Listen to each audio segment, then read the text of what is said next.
I pay homage to the perfection of wisdom, the mother of all the Buddhas of the three times, which is inexpressible, inconceivable, and beyond words, which is the object of perception of self-awareness wisdom. Samgate Bodhi Swaha, Tha Gate Para, Samgate Bodhi Swaha, Tha Gate. Narangate Magate Bodhi Swaha.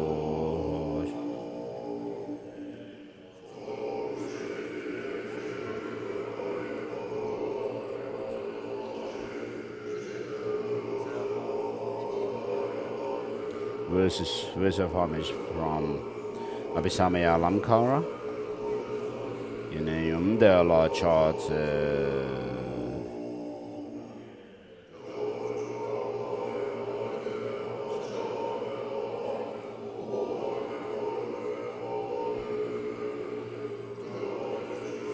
But from verses of homage from Master Nagarjuna's Fundamental Treatise of the Middle Way.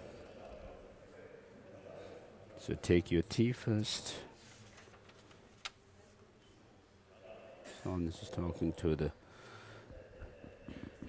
chant masters.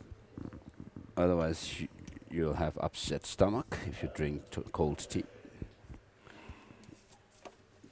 The Lanish Lama prayer of Lamrim. To the magnificent, precious root Guru, please do the visualization as usual, with the Buddha beginning with the Shakyamuni down to your own root Guru, imagining them dissolving from top down one by one into the next. Magnificent, precious root Lama, please rest above on the lotus and moon on my crown, and take care of me with your great kindness. Please bestow me the attainments of your holy body, speech, and mind. Request of method lineage, the teacher, the conqueror, Tathagata, the incomparable guide, the venerable, invincible protector Maitreya, the Buddha's regent, exalted Asanga, who was prophesied by the victorious ones. To you three Buddhas and Bodhisattvas I make request. Vasubandhu, crown ornament of this world's learned ones. Arya Vimuktisena, who found the middle path. Vimuktisena Gomin, with the high rank on faith. To you three, who opened the eyes of the world, I make request. Paramasena, who has exalted and marvelous accomplishment. Vinitasena, who purified his mind with the profound path. Verochana, a treasury of great waves of conduct. To you three, friends of migratory beings, I make a request. Haribhadra, who composed vast treatises on the supreme path of the perfection of wisdom. Kusali, holder of all the victorious ones' instructions. Ratnasena, who lovingly cared for all beings. To you three, helmsmen of sentient beings, I make a request. Suvarnadvipa Lamaselingpa, who mastered the Bodhicitta. Atisha, holder of the tradition of great vehicle. Precious Domtempa, who clarified the noble path. To you three pillars of the teachings, I make request. Request to the wisdom lineage, again beginning with Buddha Shakyamuni, the pinnacle of the Shakyas, supreme guide of peerless speech. Manjushri, total encompassment of the victorious one's infinite knowledge. The supreme exalted Nagarjuna, who perceived the meaning of the profound. To you three, crown ornaments of speech, I make request. Chandrakirti, who clarified the exalted one's thought. Vidya Kokila the elder, his elder son. Vidya Kokila the later, son of the victorious ones. To you three, powerful ones of the lineage, I make request. Atisha, holder of the tradition of the great vehicle, who saw profound dependence rising just as it is. Precious Domtempa, who clarified the noble path. To you too, ornaments of this world, I make request. Request to the Kadam Lamrim lineage, magnificent Gompawa, the powerful yogi, Nisurba, who had stable concentration on the profound. Thagmapa, who upheld the whole collection of Vinaya, to you three lamps of the border regions I make request. Namka Senke, who practiced with earnest effort. Namka Gyalpo, who was blessed by the holy ones. Senke Sangpo, who abandoned the 8 worldly concerns.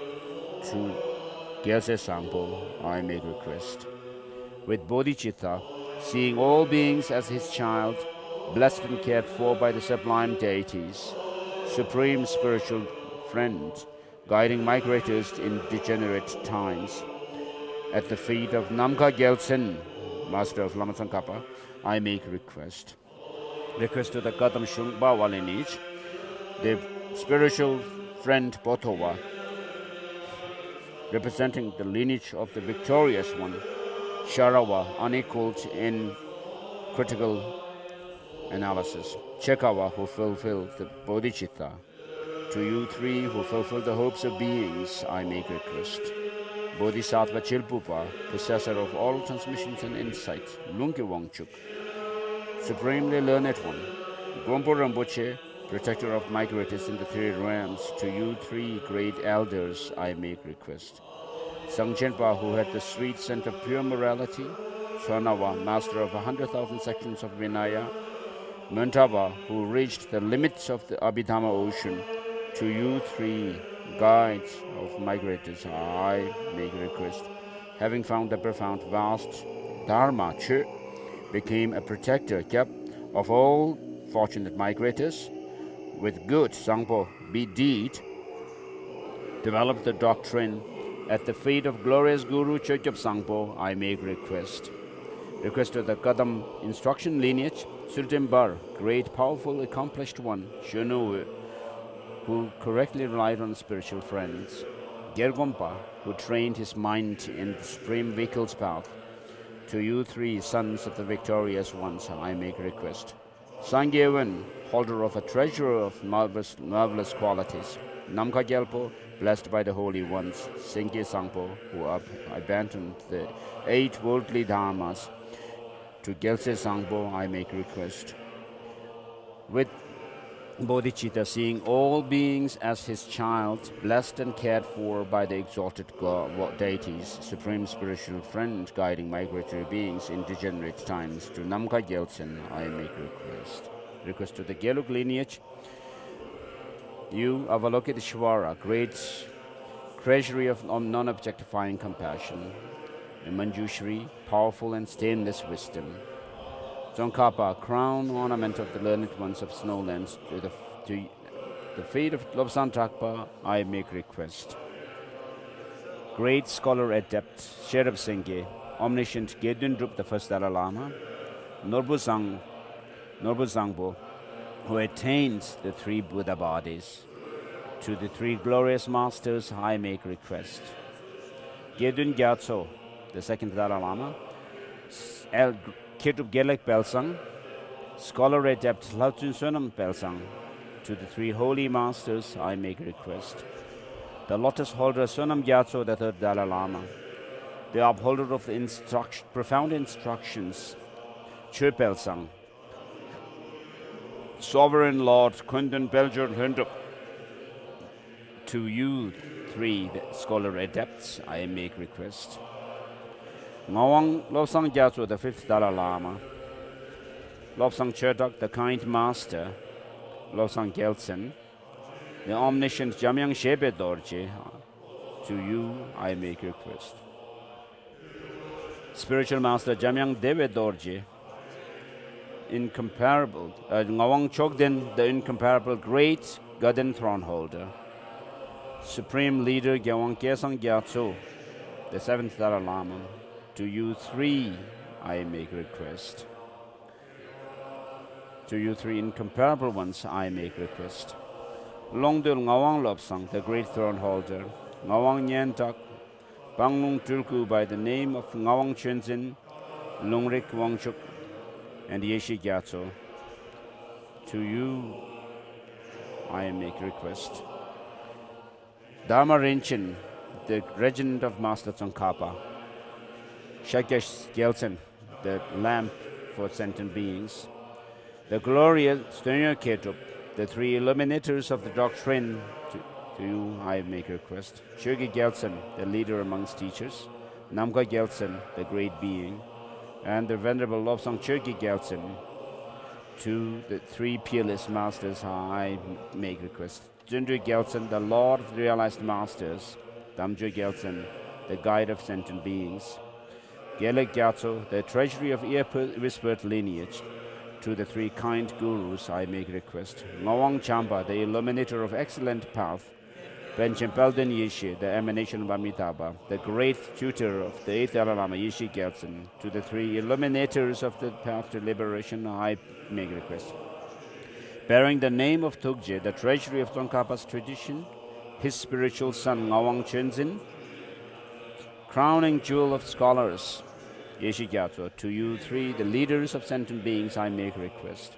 I respectfully pray to the consummate principal tutor of the 13th Dalai Lama, Lobsang Tsutim Jampa Gyatso, who upheld the treasury of Tsongkhapa's excellent tradition without a match, and the 13th Dalai Lama, Ngawang Lobsang Gyatso, I make request to you, like the second Lord of the sages in the teaching of the Buddha, matchless in preserving the scriptural realization teachings,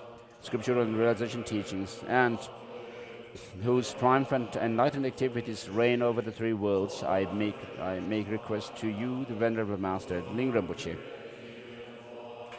Next is for the prayer to the 14th Dalai Lama, having mastery over speech, gentle, splendid, and adamant, the good vase of intelligence filled with the wisdom nectar, holder of the doctrine, ornament of vast, playful ocean, to the exalted, supreme holder of lotus, I make request. Guru Vajradhara, unity of the three refuges, for those to be subdued, assumes the manner of spiritual friend. To all the kind gurus who grant the supreme and common attainments, I make request. Eyes that view all the infinite holy scriptures, for the fortunate one's supreme gateway to liberation, using skillful means which are moved by love. To the clarifying spiritual friends, I make request. In all my life, may I never be separated from perfectly gurus, pure gurus, enjoy the glory of Dharma, and completing qualities of levels and paths, may I quickly achieve the state of Vajradhara.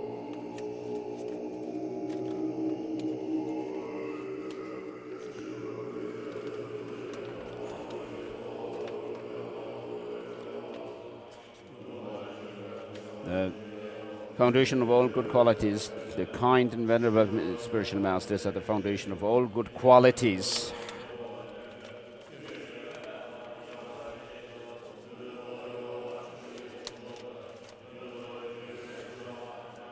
Seeing that dependence on them is the root of the path, may I rely on them with great respect and continuous effort to inspire me thus. A human life with leisure is obtained this once, understanding that it has great value and is hard to find, may I produce unceasingly the mind that takes hold of its essence day and night. Inspire me thus. The fluctuation of our body and life is like bubble of water. Remember death, for we perish so quickly. After death, the effect of black and white karma pursue us as shadow follows a body. Finding certainty in this, may I always be careful to abandon even the slightest negative actions and to complete the accumulation of virtue. Inspire me thus. There is no satisfaction in enjoying worldly pleasures. They are the door to all misery, having realized that the fault of samsaric perfection is that they cannot be trusted. May I strongly be intent on the bliss of liberation.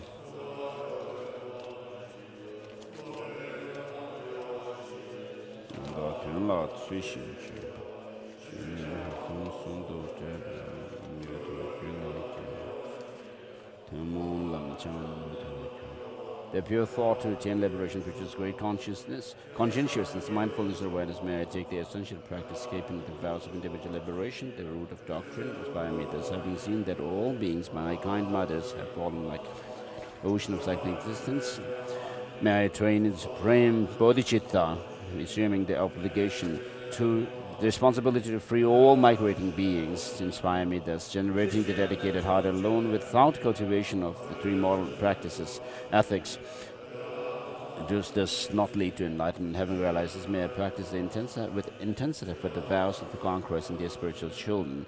Inspire me thus by correcting distraction to false objects and analyzing the meaning of reality. May I quickly generate within my mind that path uniting calm, writing, and insight. Inspire me thus when trained. Having trained in the common path, when I am suitable vessel, may let me enter with ease the great gateway of fortune with the Vajrayana, the highest of all vehicles. Inspire me thus the basis of achieving true powerful attainments of the pure vows and commitments that I pledged. Having found the true understanding of this, may I keep them even at the cost of my life. Inspire me thus. Having realized the significance of two stages, which are the essence of tantric path, may I steadfastly practice without laziness the 4 sessions of yoga and realize what the holy beings have taught. Inspire me thus, made spiritual teachers who lead me on the sacred path, and all spiritual friends who practice it have long life. May I quickly and completely pacify all outer and inner hindrances.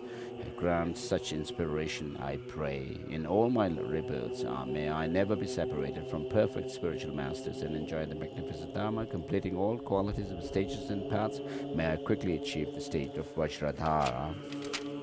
This ground, mandala offering. This ground anointed with perfume, strewn with flowers, adorned with Mount Meru, 4 continents and sun and the moon. I imagine as a Buddha land and offer it to you. May all beings enjoy in this pure land.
I go for refuge until I'm enlightened to the Buddha, Dharma, and the Supreme Assembly by the virtuous merit created by listening to the Dharma. May I attain Buddhahood to benefit all migratory beings. I go for refuge until I'm enlightened to the Buddha, Dharma, and Sangha by the virtuous merits created by listening to the Dharma. May I become a Buddha to benefit all migratory beings. I go for refuge until I am enlightened to the Buddha, Dharma, and Sangha.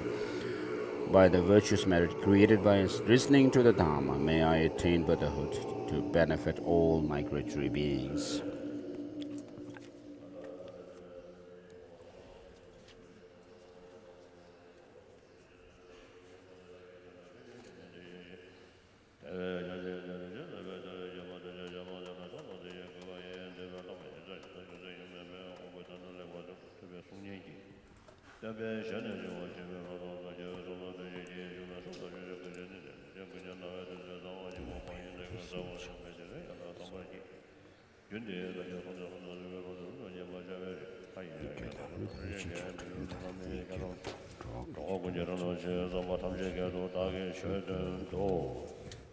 I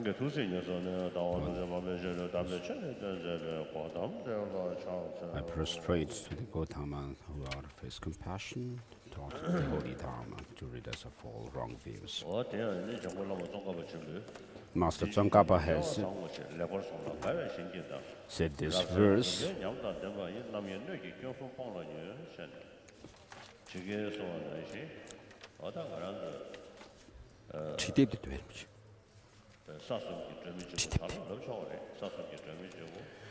So the lamp of the three planes of existence, lamps which are the great treatise on stages of the path and the middle length stages of the path by Master Tsongkhapa, which we are now going to finish today.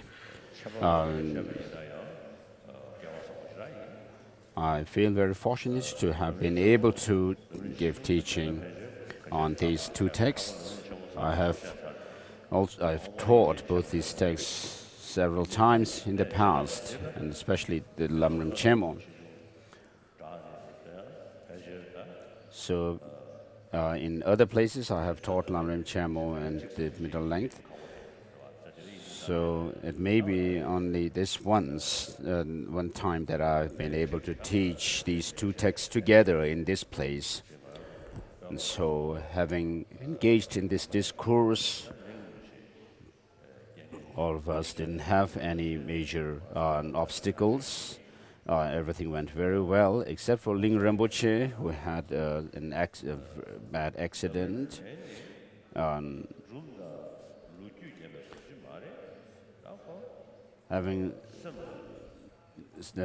By listening to the teaching of Lamrim, the stages of path of enlightenment, should not be like listening to some story, but to actually transform this mind, this unruly mind, which is full of three poisons, and to transform it so that we can actually become omniscient. This mind which we have turns into omniscient mind.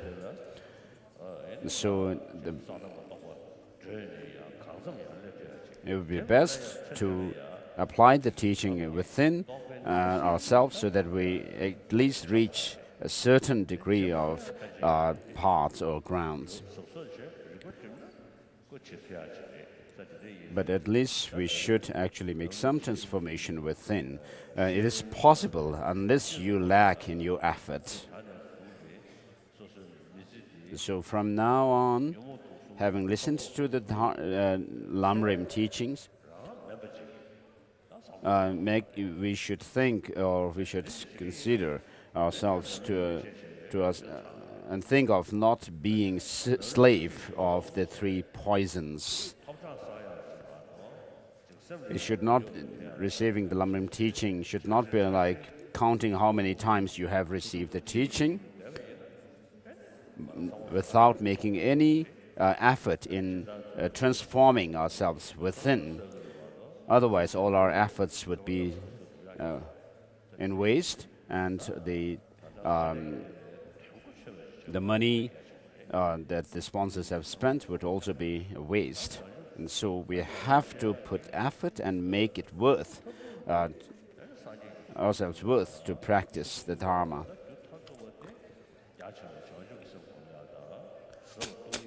So to attain the two bodies of the Buddha, form body and the Dharmakaya, we have to practice the bodhicitta and the correct view of emptiness. So if we can practice these two, then the rest of the fruits, such as having a good life and success in one's life, would come as a byproduct. So if you have a slight experience of bodhicitta, then lasting happiness is, in fact, you are going to begin with that. So if you can think about the bodhicitta and the correct view, it would be good to think about it. So the past Buddhas and Bodhisattvas like Nagarjuna and so forth, we should pay homage to the Buddha, and how Nagarjuna actually pays homage to the Buddha. We can see from his writings, and then how they, what kind of masters they were, whether they're authentic, authoritative masters or not, we can actually judge them from their own texts.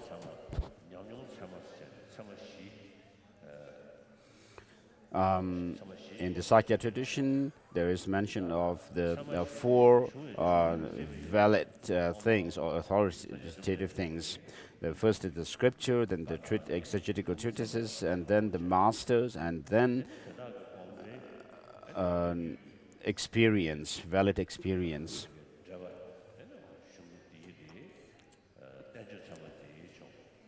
And so, in chronological order, first the Buddha's words came, and then the exegetical treatises written by the Indian masters, and then we have the masters who have who have studied these texts and gained experience themselves, and they in turn showing us the path, have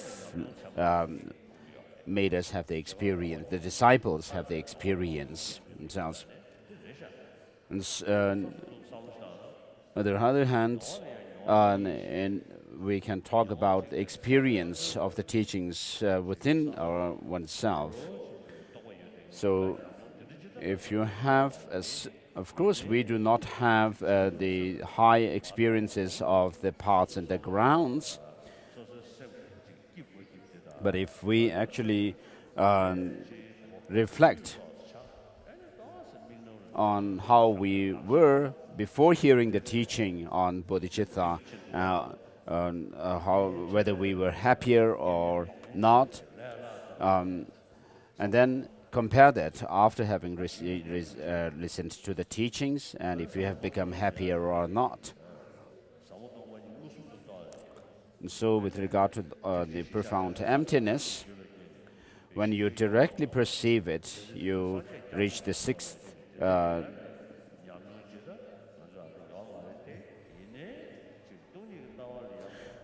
When you reach the path of seeing, although we are not there yet, but because of our understanding of the emptiness, understanding of the profound emptiness, we can have some certainty about those high paths and grounds are, and your faith in the Buddha and so forth also increase, and then because of that, you are not swayed by negative emotions. When you have problems, you don't become helpless at all. So usually when you do practice based on Manjushri, you can see how your wisdom also increases. And so from these kind of small ordinary experiences that we develop, we can kind of infer that the higher experiences which are at this time beyond our conception are possible. And for that, those experiences to happen to us, we need to rely on experienced masters. And therefore, we can find the lamas to be authoritative or authentic. And because the lamas have relied on the treatises, we can also infer or find those treatises to be authoritative, and consequently the Buddha's words to be authoritative as well. And in this way, we can find a very unshakable faith in the teaching of the Buddha through reason. And this is how you actually promote the Dharma. So the flourishing of the Dharma and has to happen and start within an individuals who gains the experience of the Dharma. So when this happens, we can talk about the Dharma flourishing.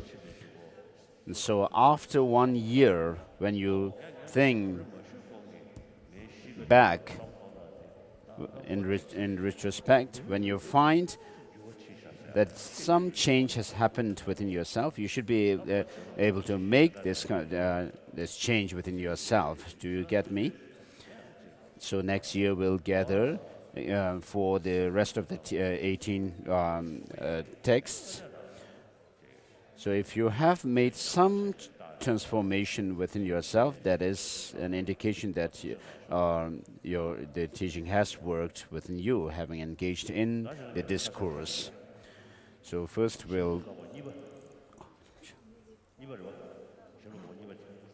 the second refutation on page 337.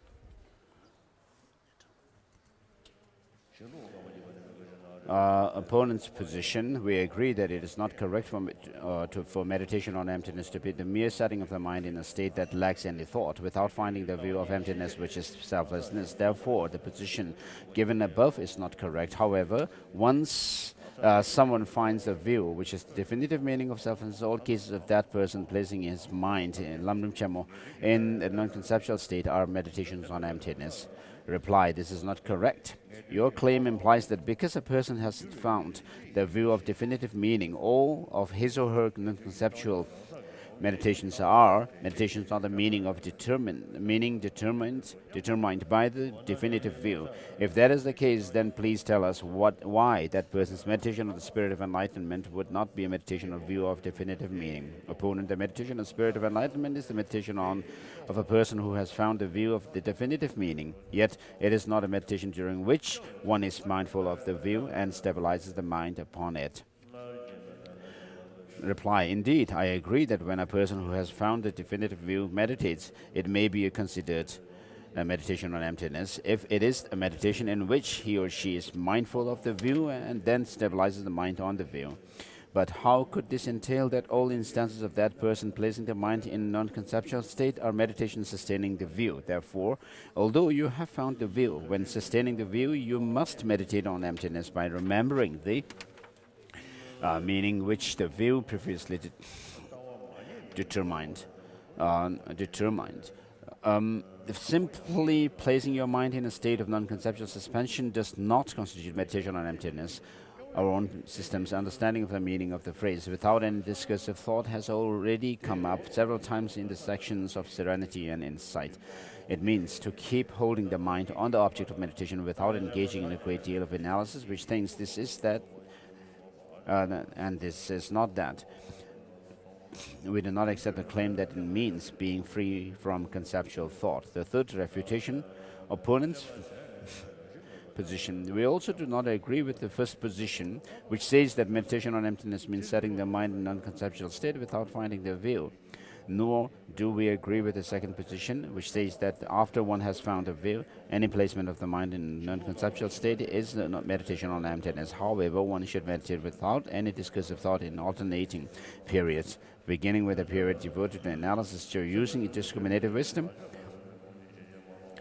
Following that, any placement on the mind of the mind in a non-conceptual state is a meditation on the meaning of emptiness. Reply: this is also not correct, because if this were the case, it would most absurdly follow that when someone analyzes the view while falling asleep, that person's subsequent non-conceptual condition during sleep would be a meditation on emptiness. This is because the two situations are alike in that they are preceded by analysis of the view, and because apparently your position is that meditation on emptiness does not require placement of your mind on the view at that same time. Therefore, after you have analyzed the view, you stabilize your mind on the conclusion that phenomena do not intrinsically exist. If it then moves slightly, its placement on the view is lost. At that point, keeping your mind in a generalized condition of thoughtlessness does not constitute meditation on emptiness. Therefore, you must train in conceptual analysis. You must You have to monitor whether your attention is remaining on the view and then sustain the view of meditation. The fourth refutation, the opponent's position. We do not agree with the previous three. When one meditates on emptiness, one brings about certain knowledge of the view. Then, holding the mind on that point, one stabilizes the mind without analyzing anything else. This is genuine meditation on emptiness, because like the first system, it is not the case that the mind is not even turned toward emptiness. Unlike the second system, it is not the case that one is not mindful of the view of emptiness while sustaining a non-conceptual state. Unlike the third system, it is not the case that one first analyzes the view and then stabilizes the mind in a non-conceptual condition in which the mind does not remain on the view. Reply: what you call analysis of the view is simply remembering the view and then performing only stabilizing meditation on the view. To claim that this is meditation on emptiness is not correct, because if it were, there would only be serenity, which performs stabilizing meditation on emptiness. There would be no analytical meditation, which is the method for sustaining insight. Therefore, this is a one-sided practice that cannot sustain the union of serenity and insight. The presentation of our own view. If you do not find the definitive view of selflessness, your mind will not be directed towards selflessness in any of your meditations. Therefore, you must find the view of selflessness. Furthermore, mere understanding is not enough. When sustaining the view, you must remember it and analyze it, and you must meditate on what you have analyzed. In order to do that, you must have both forms of meditation: non-analytical stabilization on meaning and analysis with discriminating wisdom. Each one by itself is insufficient. This section has three parts: why both stabilizing meditation and analytic meditation are necessary, overcoming objections to that, and a summary of the key points for sustaining insight and serenity. Regarding the first, if you are not certain about the view, that is, you have not reached firm conclusions about the meaning of selflessness, then the knowledge which is insight will not develop. This is because the Buddha said that certainty about a view is the cause of insight, and that failing to study instructions that explain the view is hindrance to insight. The Sutra Unraveling the Intention says, Bhagavan, from what causes do serenity and insight arise? Maitreya, they arise from the cause of pure ethics and from the cause of an authentic view based on study and reflection. And failure to willingly study the instructions of noble beings is a hindrance to insight. Also, the question of Narayana says, study gives rise to wisdom, and it is wisdom that eliminates afflictions. I cited many such statements earlier. How does the view create insight? When you set out to determine the view, you determine it through analysis using many lines of reasoning and scriptural citations. When you have determined it, you repeatedly analyze it using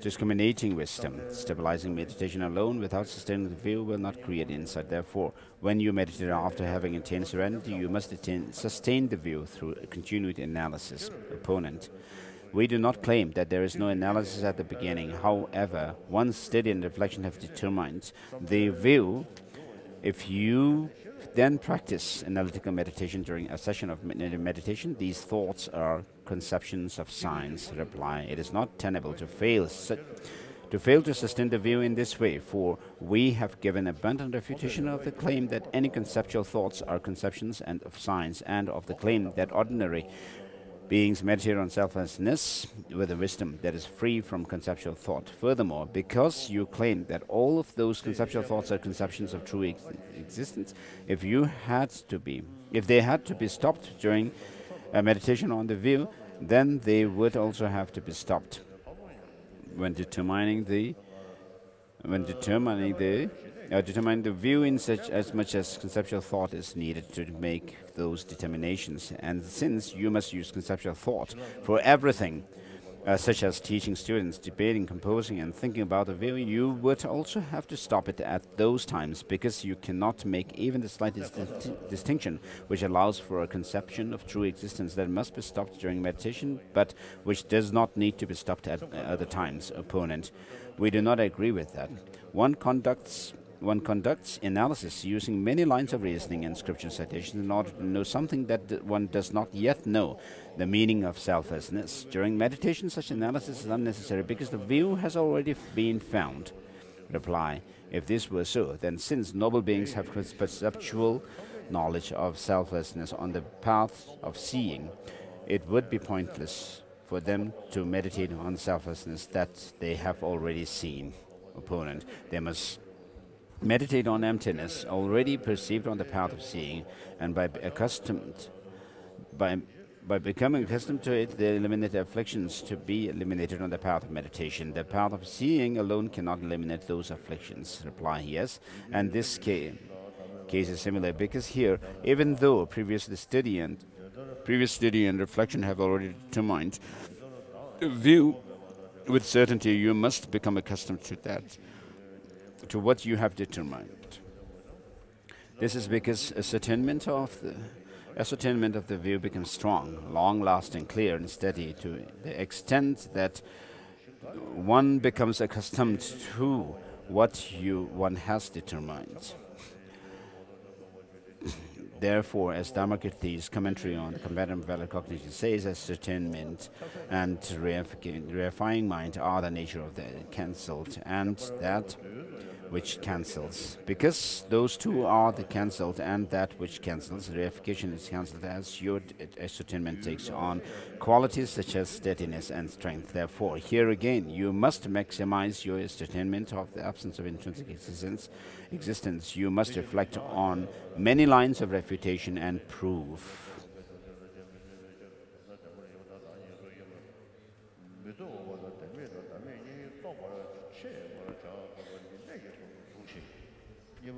Suppose that this were not the case. Someone could arrive at an understanding of something such as impermanence, karma and its effects, the faults of second existence, spiritual enlightenment, love and compassion. Then, without analyzing them further, that person would need simply to hold a single thought: I am going to die, and then sustain it in order to have full knowledge of impermanence. The reasons why you must continue analysis of the view are entirely similar. In order to bring about genuine ascertainment, it is not enough to have just a pronouncement such as I am going to die, or I will attain Buddhahood for the sake of living beings, or I feel compassion for living beings. You must reflect on those things using many lines of reasoning. Likewise, for steady and strong ascertainment of the absence of intrinsic existence, it is not enough to hold on to some pronouncement. You have to reflect on it using many lines of refutation and proof. I've already explained this at length in the section on the person of small capacity. Accordingly, all three Kamalashala stages of meditation say that when you meditate after you have achieved serenity, you must do much analysis in meditation. And Chandrakirti's commentary on the middle way says things like yogis refute the self, meaning that when they meditate, they carry out those analyses. This is because yogis do this analysis in order to find either serenity or insight, and because it is not the case that there is no search for understanding of the view prior to achieving serenity. Also, analysis of the view are set forth in the context of the perfection of wisdom after the perfection of meditative stabilization. The critical point implied by this order is that you still analyze the two selflessnesses after achieving meditative stabilization. Bhavivika's Heart of the Middle Way says, after your mind is set in equipoise, this is how wisdom investigates these things, these phenomena, which are conceived of in conventional terms. Viveka's own commentary on this says that the analysis of view are done after achieving concentration.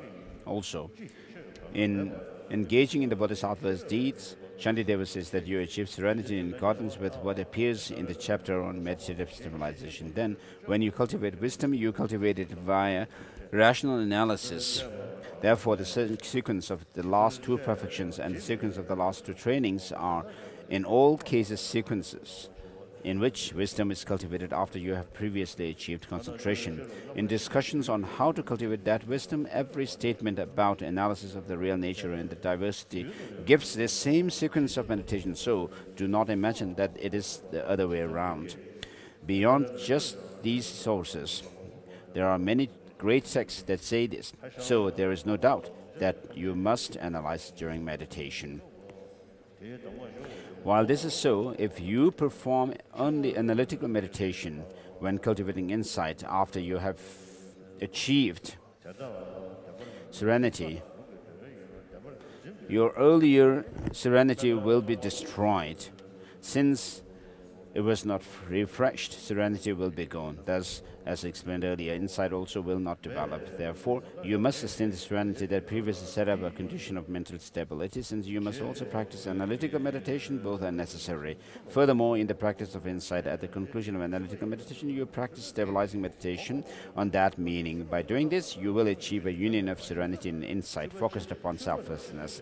The second of Kamalashila stages of meditation says, the Clouds of Jewels Sutra says, thus those who are skilled in eliminating faults take up the practice of meditation on emptiness in order to be free from all elaborations. Through much meditation on emptiness, their minds spread everywhere. When they search for the nature of the places where the mind is happy, they realize that it is empty. When they search for what the mind is, they realize that it is empty. When they search everywhere for the nature of the mind that knows the emptiness, they realize that it is empty. By realizing this, they enter signless contemplation.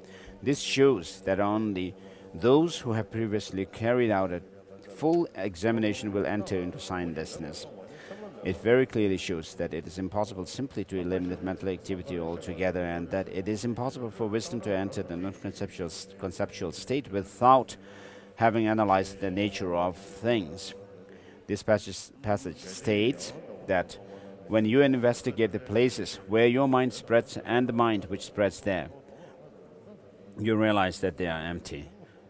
That when you search for or analyze the knowledge that they are empty, you realize that it is empty, and that those analyses are done during meditation on emptiness. It also says that the person who analyzes and realizes that they are empty will enter the yoga of signlessness. Therefore, it clearly shows impossibility of what Hashan claimed, that by merely withdrawing your mind and eliminating, bringing anything to mind, you can enter into a signless or non-conceptual state without first using rational analysis to search analytically.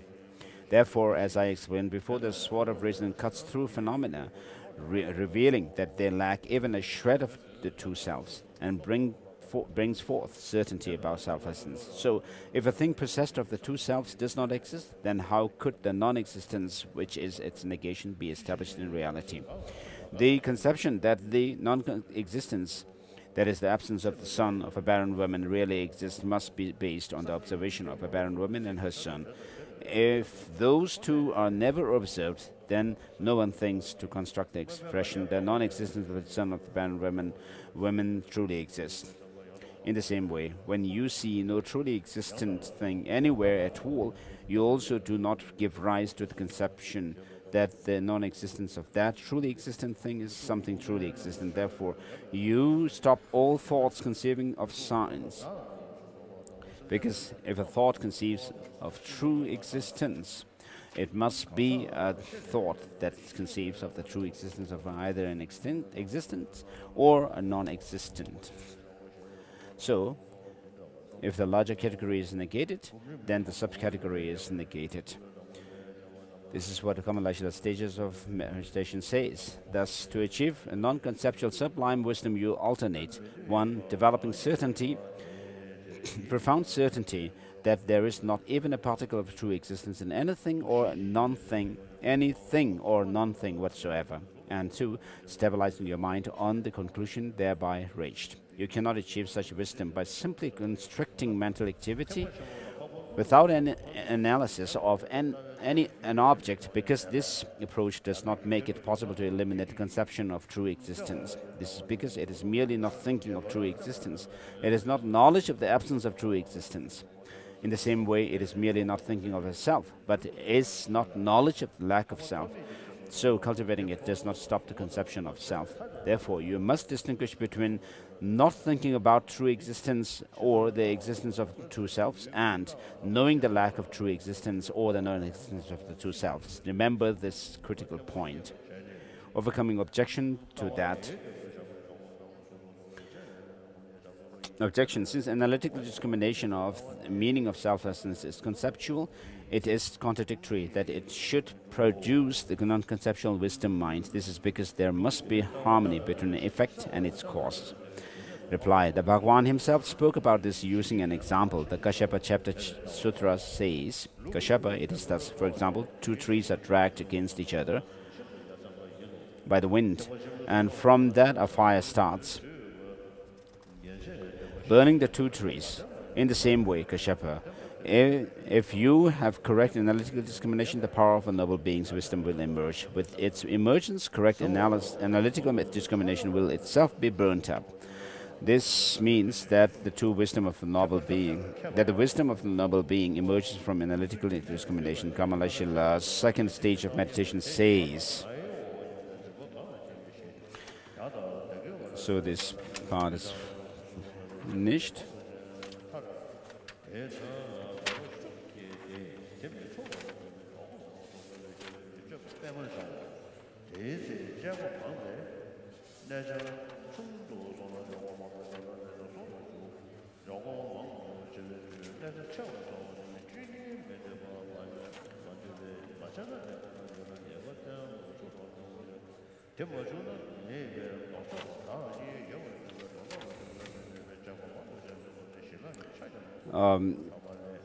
Even though it has a conceptual nature, its nature is one of proper mental activity. Therefore, because it engenders non-conceptual sublime wisdom, those who seek the sublime wisdom should rely upon it. Objection. The Perfect Wisdom Sutra says that if one is involved in the idea that things such as form are empty and selfless, then one is involved in science. Therefore, analytical discrimination of emptiness is not tenable. Reply. Such a statement in sutras refer to holding emptiness to be truly existent. As I have explained frequently above, they do not refer to holding simply this is empty. Otherwise, those sutras would not speak of analysis when cultivating the perfection of wisdom.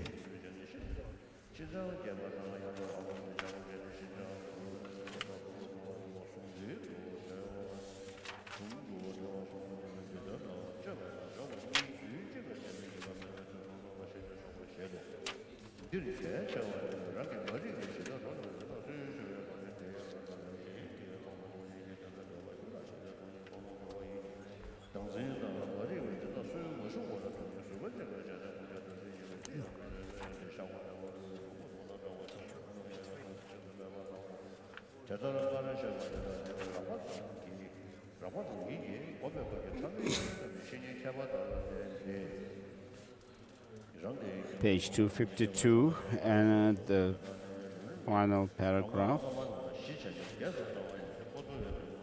And page 353. Regarding these meditations, I have taken the earlier instructions on the stages of the path as profound as a foundation and then enlarged upon them. One of those early instructions, Bodha's little digest of instruction says, some say that you determine the absence of intrinsic existence using reason during study and reflection, but meditate strictly without conceptual thought at the time of meditation. If this were so, then this would be an emptiness disconnected from that study and reflection. And because of being meditated upon in a separate way, it would not be a remedy, therefore, even at the time of meditation, analytically discriminate by using whatever you are accustomed to, such as the lack of being single or plural, or dependent arising, and then stabilizing your mind without even the slightest discursive thought. If you meditate on that, in that way, it will remedy the afflictions. For those who wish to follow the sole deity, Adisha, And for those who wish to practice the system of the perfections, this is the way to cultivate wisdom. By first becoming accustomed to the selflessness of a person, you can then proceed in this way. Also, Aditya says, who understood emptiness? Chandrakirti, the disciple of Nagarjuna, who was prophesied by the Tathagata and who saw the true reality. One will learn this true reality from instructions which derive from him. This teaching is like what Aditya says in his Madhyamaka instructions. He says that you alternate between analytical meditation and meditation which stabilizes on the conclusions of such analysis. There is no difference between this and the system of Master Kamalashila. As explained before, the intended meaning of Chandrakirti's commentary on the middle way, Bhavivika's heart of the middle way, and the writings of Master Shantideva are also the same. This is also explained many times in the teachings of Maitreya and the text of Nabala Sangha, and is clearly explained in the instructions for the perfection of wisdom by the scholar Ratnakara Shanti, who considers a Sangha system to be accurate. Therefore, it is evident that the texts and instructions deriving from Nagarjuna and Sangha agree about the way to sustain insight, the measure of achieving insight through meditation. When you meditate using discriminating wisdom to analyze in this way, you have an approximation of insight until you develop such pliancy as I explained above. Once you develop pliancy, it is genuine insight. The nature of pliancy and the way to produce it are, as I explained them above. Pliancy is also induced by previously attained and continuing serenity. So insight is not simply a matter of having pliancy. What is it? What is it? Insight is when the power of analytical meditation itself is able to induce pliancy.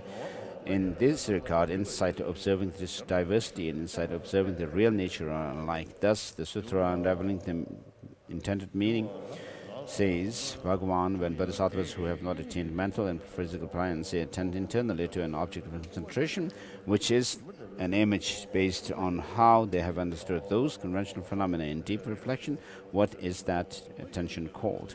Maitreya, it is not insight. You can say that they have a conviction that is an approximation of insight. Also, Ratnakara Shanti's instructions, the perfection of wisdom, says, thus the attainment of insight lies in the attainment of physical and mental pliancy. As you have a strong interest in the object of internal concentration, which is an image based upon this same object, as you have reflected upon it, you will carry out analytical discrimination until you have developed physical and mental pliancy. This attention is an approximation of insight. When pliancy does develop, the attention is insight. This means that in meditation on the diversity of conventional phenomena, serenity, insight, and the way they are united are comparable to what is done in meditation on the real nature. When analysis itself can induce pliancy, it can also induce one-pointed focus. Therefore, the advantage of having already attained serenity is that the analytical meditation of discrimination can itself induce this one-pointed focus. So, for those who have well-established serenity, even analytical meditation have serenity. Thus, helps serenity. Thus, do not think, if I carry out the analytical meditation of discrimination, my stability will diminish. Your meditation will constitute an insight that combines stabilizing meditation and analytical meditation and on the real nature. Only when you meet the standard of having found an authentic, accurate understanding of the philosophical view of either of the two selflessnesses, and after having focused and meditated upon this is what distinguishes genuine insight. It cannot be distinguished by any other means. What kind of things do not distinguish it? Meditation on any object may stop the coarse perception of the dualistic appearance of object and subject, leaving your mind like a stainless sky. Your mind may be endowed with qualities of knowledge, clarity, and limpidity. Like a flame undisturbed by wind, the mind may remain steady for a long time. External and internal objects may appear to your mind like rainbows or wispy smoke. and may continue to appear that way for a long time. When you focus attention on any object that appears before the mental consciousness, it may not be able to stand even the slightest attention, and then your serenity is restored. At first, coarse external objects such as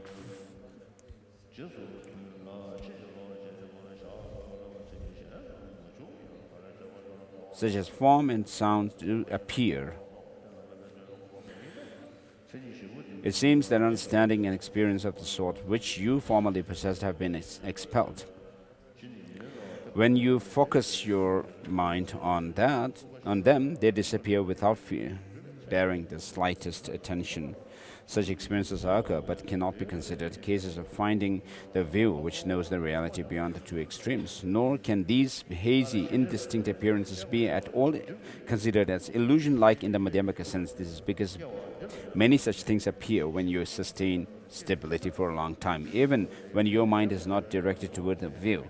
As I explained before, the sense of illusion-like requires that an appearance be based on two factors. One, the certainty of a reasoning consciousness, which has concluded that phenomena lack essence, and two, conventional valid cognition's undeniable establishment of appearances. Things such as forms may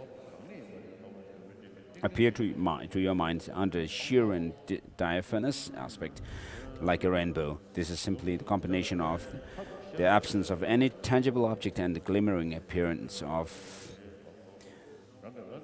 which occurs despite the absence of anything tangible. Thus, since this sort of ascertainment lacks even the slightest certainty about the absence of intrinsic existence, it is not right to consider this an illusion-like appearance, because to do so is to call the tangible intrinsic existence, treating two objects of negation, intrinsic existence and the tangible, as though they were the same. Otherwise, if you did claim that the Madhyamaka sense of illusion and falsity is something of this sort, when a rainbow and a wispy smoke are taken as the substrata, the idea that they intrinsically exist would never occur, because according to your approach, the very ascertainment of the substrata would be an ascertainment that they appear but lack intrinsic existence.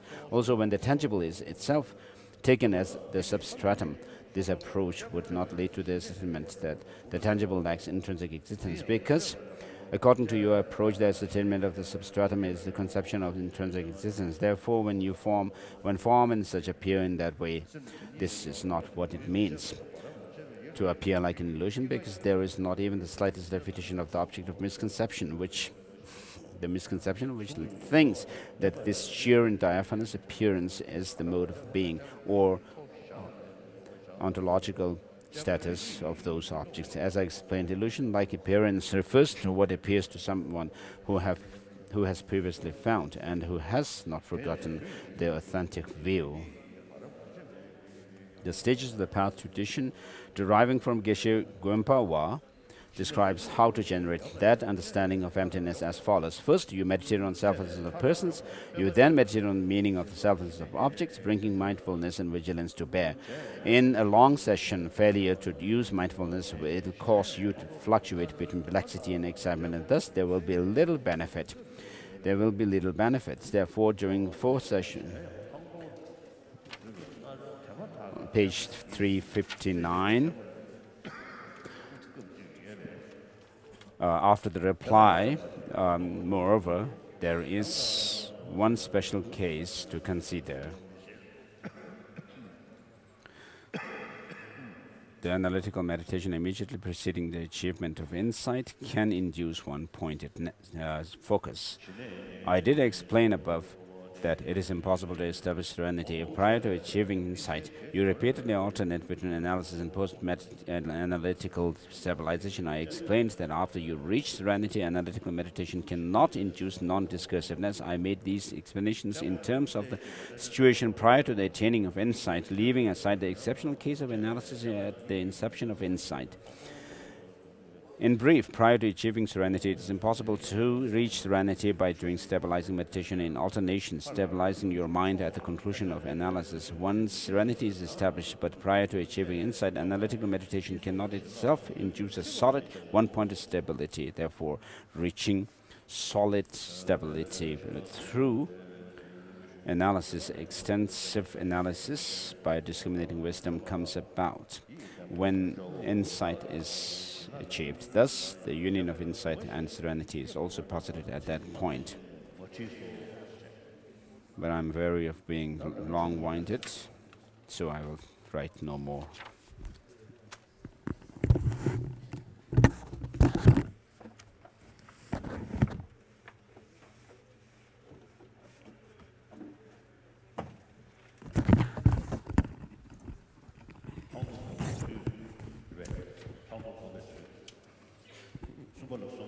Page number 296, how to cultivate special insight. This is 3 points explaining the meaning of the statement that special insight is cultivated in dependence on calm abiding. In the sutra unraveling the intended meaning, it says that special insight should be cultivated later after calm abiding has first been accomplished. This is also stated similarly in many other texts, such as those by Venerable Maitreya, Bodhisattva levels and Sarvaka levels.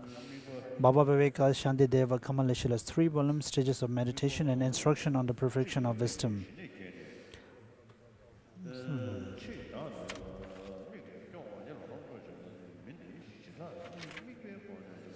The intended meaning of this text is not that after prior generation of calm abiding observing any object without observing the meaning of selflessness, special insight is understood as just sustaining the observation of selflessness. This is because the two, calm abiding and special insight, are not differentiated by way of their object of observation. Instruction on the perfection of wisdom also explains that after observing suchness, the emptiness of duality between subject and object, and generating calm abiding, you will generate special insight through analytical meditation. Observing that same object of observation, Arya Asanga also discusses a special insight that observes the varieties and says that after calm abiding has been generated, a special insight with peaceful and coarse aspects is cultivated in dependence on it.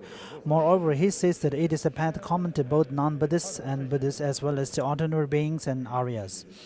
That being so, it is inappropriate for someone who has not attained calm abiding and who is never accomplishing it not to practice placing the mind single-pointedly on whatever object of observation it may be, but rather to practice analyzing various aspects with respect to his object of observation. The reason for this is that in the former manner calm abiding is achieved, whereas in the later manner it is unachievable. If instead of extending your earlier habituation to mere stabilizing meditation, you use the calm abiding and achieved previously to carry out analytical meditation that individually differentiates with wisdom whichever object is appropriate to the occasion, the mode or the varieties, you can eventually induce a single pointed concentration, since the extremely powerful kind of single pointed concentration achieved through that cannot be achieved through the former method of mere stabilization. Analytical concentration is praised. The true manner of accomplishing it is to first seek calm abiding and then afterwards cultivate special insight in dependence on it. So that is the general reason why there are 2 different modes of sustaining calm abiding and special insight, even if the object of observation, for instance selflessness, is the same. The same page at the end, what paths of vehicle, Mahayana or Hinayana, this system relates to. This is 3 points.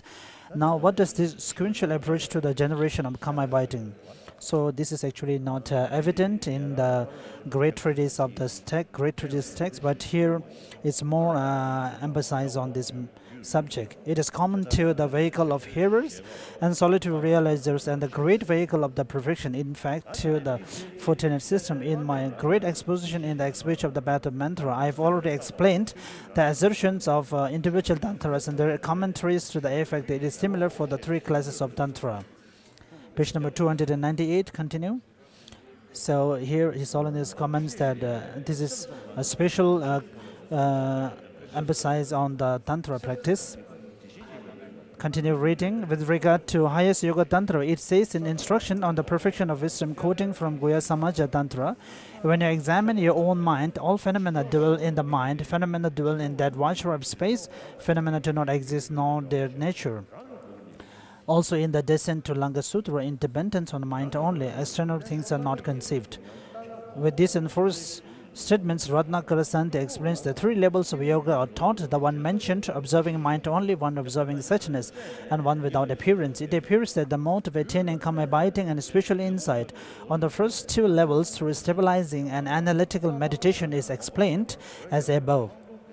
Therefore, he asserts that the way they are generated in a mind that observes the mode is similar.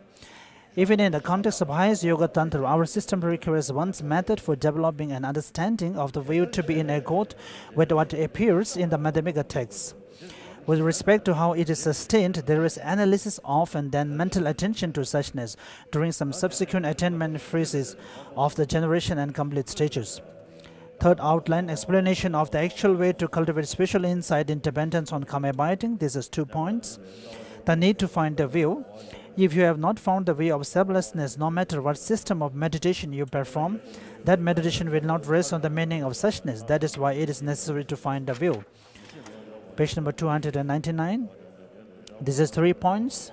The actual way to sustain the view. This is 6 points. The need for both analytical and stabilizing meditation. If you have an understanding of the view but are not mindful of it and do not place the mind upon it during meditation on suchness, the latter will not be a meditation on suchness. Therefore, placing the mind without reflecting on anything at the end of some little preparatory analysis of the view does not constitute sustaining suchness either. Becoming mindful of the view and merely familiarizing oneself with placing the mind within it also amounts to nothing more than the above method for sustaining calm abiding. Hence, that is not the meaning of the text explaining a different method for sustaining spiritual insight. That is why you should individually analyze the meaning of suchness by means of wisdom, as explained before, and then sustain it. If you only do analytical meditation, however, your calm abiding developed before will deteriorate it. Therefore, you should mount a horse of calm abiding, sustain analysis, and occasionally alternate it with stabilizing meditation.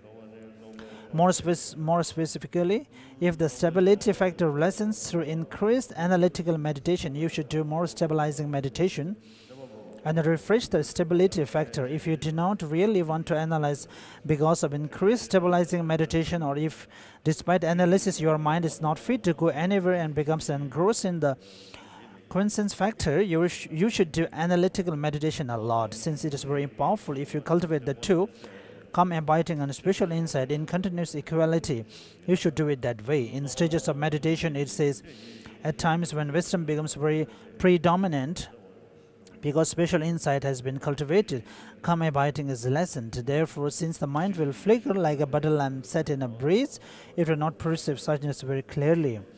That is why you should cultivate calm abiding at those times.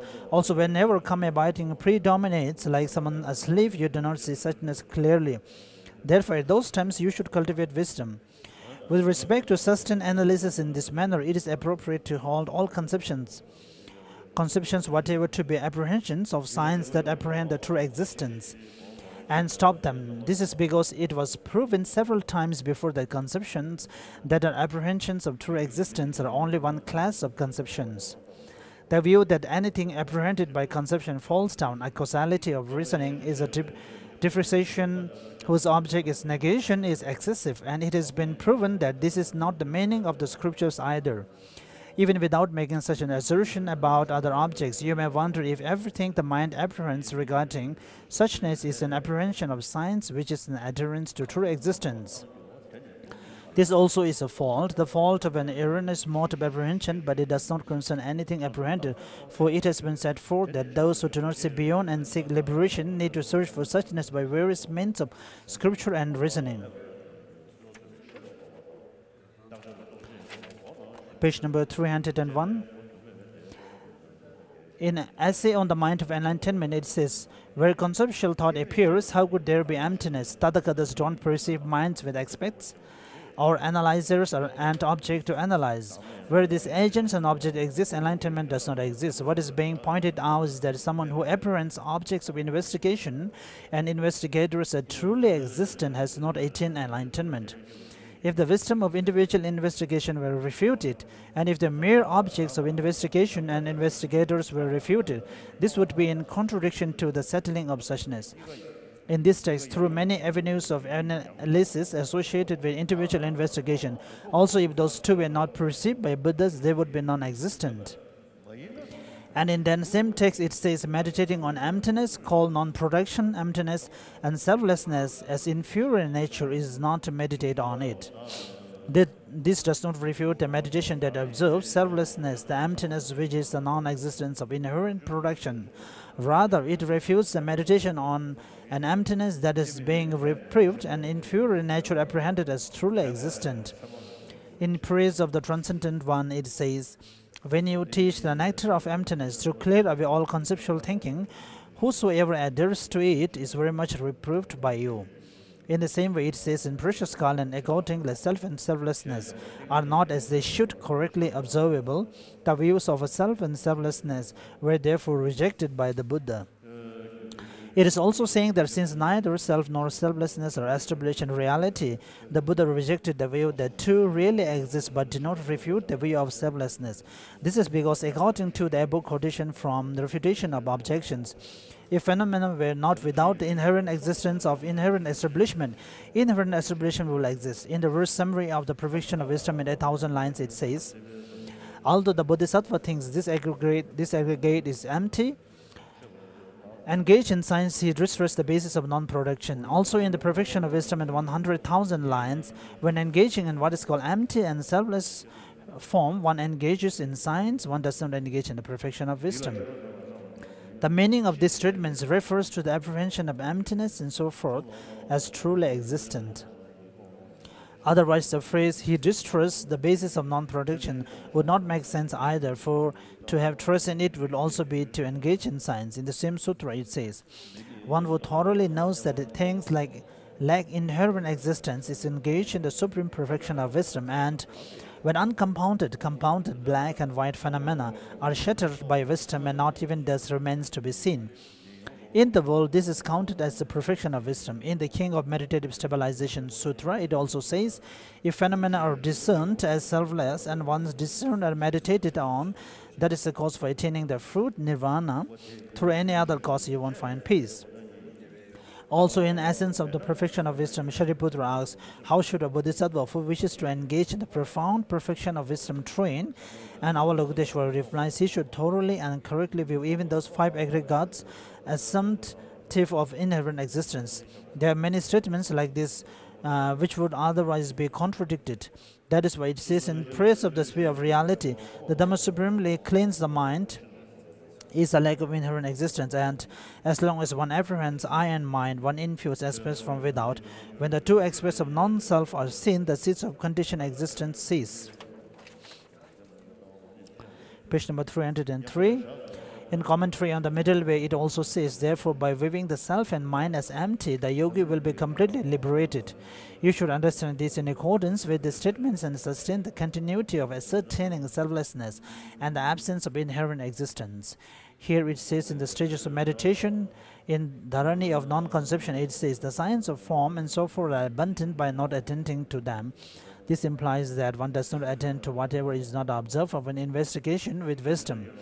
It does not imply the mere absence of attention. It is not an abandonment through merely abandoning the attention, which is the beginningless strong adherence to form and so forth, like in the absorption of non-discrimination. These passages from the scriptures are saying that apprehension of science should be abandoned through a meditation in which the mind does not attend to anything, yet the intended meaning set forth is that you correctly investigate with analytical wisdom and then establish meditative equipoise on the meaning of your realization that not even a particle of the observed object of the apprehension of true existence is observed. In stages of meditation, it says, there is a following statement, when you search what the mind is, you realize that it is empty. When you thoroughly search for the mind, realizing that its emptiness, you realize that it is empty. Through such a realization, you enter the yoga of singlelessness. This indicates that the preparatory reflection is the entrance to singlelessness. It very clearly indicates that it is impossible to enter into complete non-conceptuality by merely abandoning mental attention altogether without analyzing the emptiness of things by means of wisdom.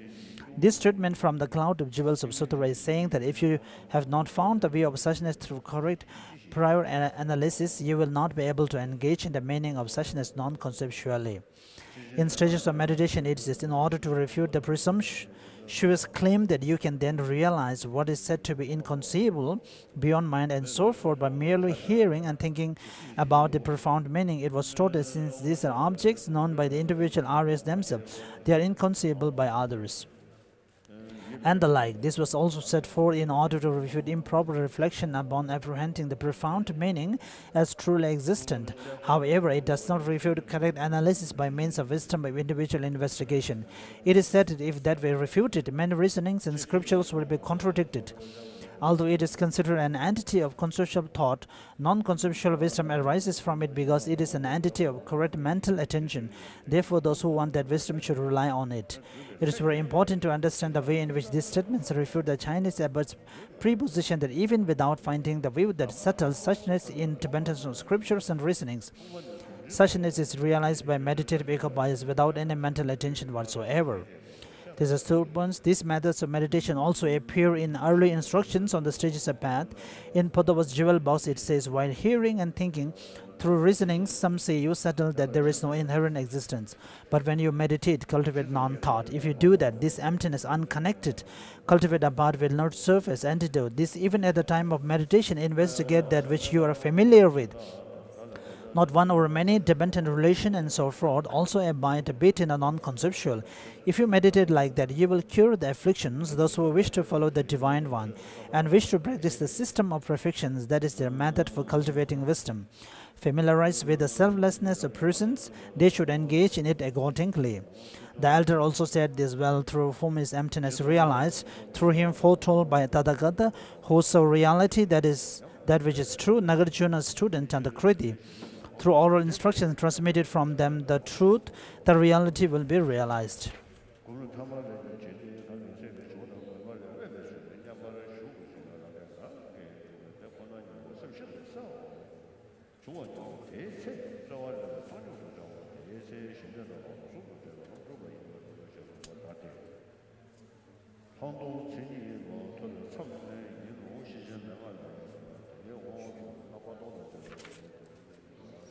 Page number 307.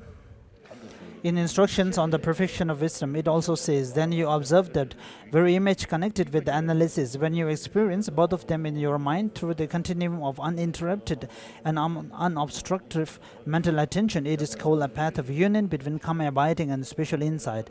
That is to say, karma abiding and special insight are a pair, and their relation is one of the conjunction. They operate bound to each other. Unobstructed means that there is no need to stop the process of analytical meditation and place the mind in non-conceptuality. Non-conceptuality is induced by that analytical meditation itself. To experience both is to experience both the karma abiding that observes the non-conceptual image and the special insight that observes the image connected with analytic conceptions. Through the continuum should be understood from the point of view that the analytical special insight and the karma abiding at the end of the analysis do not arise simultaneously.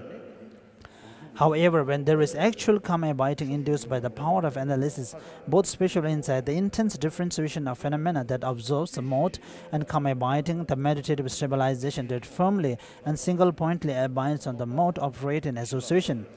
At such time, karma abiding and special insight are mixed and operate equally. For that, it is necessary to gain a realization arising from meditation. Therefore, a collection of the two that allows one to individually investigate the meaning of selflessness from within a non-conceptual state of firm stability, like a little fish moving. So we have reached the summary of the general path. So in the songs of experience, through the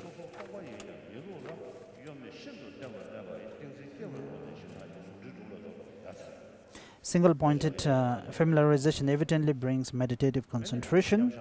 Here, the correct analysis of the mode of beings of the things by individual investigation, this verse and the next stanza, meditating on the space like emptiness of meditative ecopoise and the illusion like emptiness of post-meditation state, and engaging in the practices of bodhisattvas through the union of method and wisdom is praiseworthy. And the next verse, thus generating the common bud, which is essential for both the causal and resultant vehicles of Mayana. So normally I'm very fluent with this verse, but today I cannot remember. And then with the proficient captain's guidance, entering into the ocean of Tantras. So actually it's an end of, so we will keep that, it's the end of the text.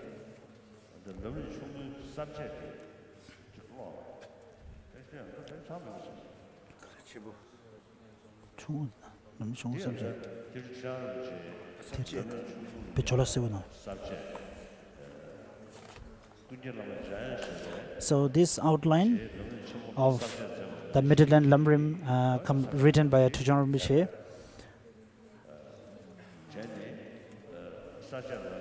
So the way of writing the outline, the Phabangor Rinpoche's reincarnation who passed away,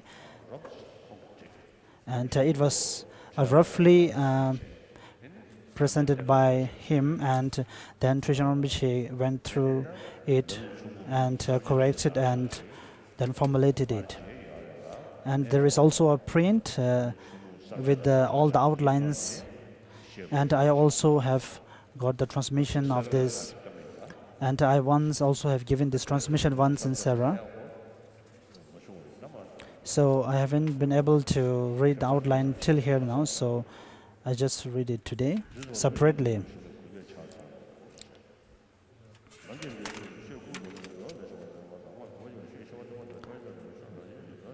The actual presentation, general introduction to the instructions taught here, corresponds with the manner of explanation proposed by scholars, the actual explanation in accordance with that manner of explanation, showing the greatness of the author in order to show that teachings have a reliable source, showing the greatness of the teachings in order to generate respect for the instructions, how teaching that possesses these two greatnesses should be listened to and explained, how teaching that possesses these two greatnesses should be listened to,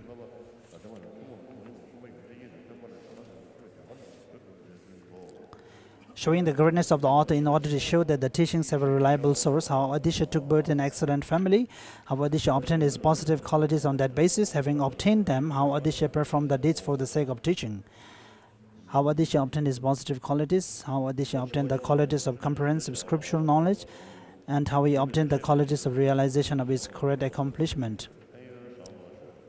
How Adisha obtained the positive of comprehensive scriptural knowledge, how Adisha learned the areas of general knowledge, and how he learned mantra, how Adisha was ordained and learned the collections of inner knowledge.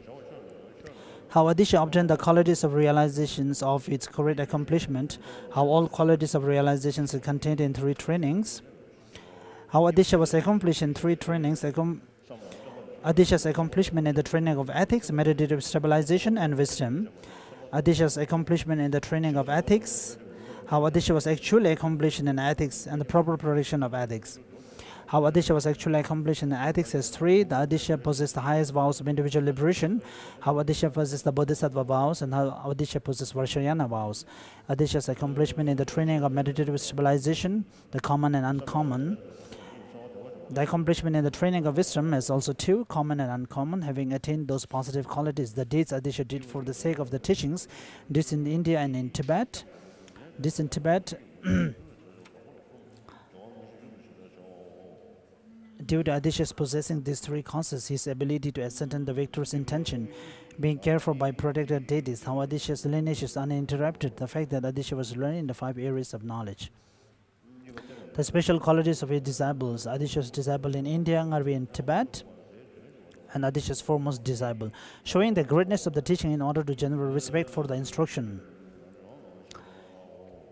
Presenting this text as possessing the 4 greatnesses, the greatness of recognizing all the teachings as being non-contradictory, identifying the teaching, how all the teachings are recognized to not to be contradictory, how is to be demonstrated through scripture and logic that it will be contradictory not to accept this, establishing that teachings are non-contradictory, clearing up doubts. The greatness of all the Buddha's teaching occurred to you as instruction has 3. First, the distinction of pure and impure manners of comprehension. Second, how all the Buddha's teachings come into view as useful instructions. Third, indication of analytical meditation as a means of making all teachings appear as instructions. The greatness of allowing you to easily discover the victor's intentions has 2. For beginners, the victor's intention is not easy to find without a guru's oral instruction. The victor's intention is found through a guru's oral instructions. The greatness of a great misdeed stopping by itself has 3, showing the abandonment of the Dharma as the biggest misdeed. When there is a realization along the lines of the first 2 greatnesses, the misdeed stops by itself. You should come to realize such certainty from the White Lotus Sutra and other texts. Explanation of how teachings possessing these 2 greatnesses should be listened to and explained has 3. How to listen, how to explain, how generally to proceed at the end. How to listen has 3. Thinking about the advantages of listening to the Dharma, developing respect for the Dharma and those who teach it, the actual way to listen. The actual way to listen has 3. Indication of how to listen in general, the way in which having relayed this to your mind is necessary to listen, how to keep in mind the purpose of attainment. How to listen in general, giving up the 3 faults of a vessel, relying on the 6 discriminations, giving up the 3 faults of a vessel, relying on the 6 discrimination. The 6 discrimination are contemplating the discrimination of oneself as patient, 1 expounding the Dharma as a doctor, instruction as a medicine, persistent practice as a cure, Tadakatas as exalted beings, and Dhamma tradition to last long. Generating the discrimination of persistent practice as a cure, the contempt of striving for words without practicing them, the importance of discrimination of oneself as someone ill, the instruction to act accordingly, having identified the meaning of persistence. How to explain, considering the benefits of explaining the Dharma, generating respect for the teacher and the teachings, the attitude and the activities to explain with, the distinction between whom the explanation should be and should not be given to. The attitude and activities to explain with has 2, the attitude and 2nd activities. How generally to proceed at the end, what to do afterwards, the actual thing to do, the benefit of this, the general mode of behavior of saints, the advice to cherish them, since it is a great fault to turn away from them. Page number 3. Explanation of the stages by which a student of the actual instruction should be guided. Has 2, the route of the path, relying on the spiritual master, the stages of the training, the mind, once you have relied. The relying on the spiritual teacher, which is the root of the path, has 2, the somewhat elaborate explanation for generating certainty, then the condensed presentation of how to sustain meditation. The somewhat elaborate explanation for general certainty is 2, the need to rely on a spiritual teacher since all positive qualities depend on him, the actual way to rely on a spiritual teacher. The actual way to rely on a spiritual teacher, characteristics of the one to be relied on, the virtuous spiritual friend, characteristics of the one who relies, the student, the way the student relies on the virtuous spiritual friend, 4th, the benefits of reliance, 5, the drawbacks of not relying, 6, a summary of the meaning of these points. Characteristics of the one to be relied on, the virtuous spiritual friend has 2, identification of a guru. 2nd, the characteristics of a guru. 2nd, the characteristics of a guru has 3, the highest characteristics, middle one, and the minimum. The highest one has 2, positive qualities that the guru himself needs, positive qualities necessary for others' welfare. Minimum characteristics, the actual minimum of characters, the expediency of association with characteristics. Explaining the characteristics of the one who relies, the student, the fault of someone who does not have 5 characteristics and the benefit of someone who does have them. Explaining the specific of the various in detail, specific of achieving the conducive condition and eliminating the adverse condition. The need to strive for those features. The way the student relies on the virtues spiritual friend as 2, explaining the need to rely on someone with the characteristics, the actual manner of relying on someone who has the characteristics. The actual manner of relying on someone who has the characteristics has 2, the manner of relying in thought, the manner of relying through actions. Page number 4. The manner of relying in thought has 2, the root training in faith, 2nd, remembering his kindness so as to generate respect.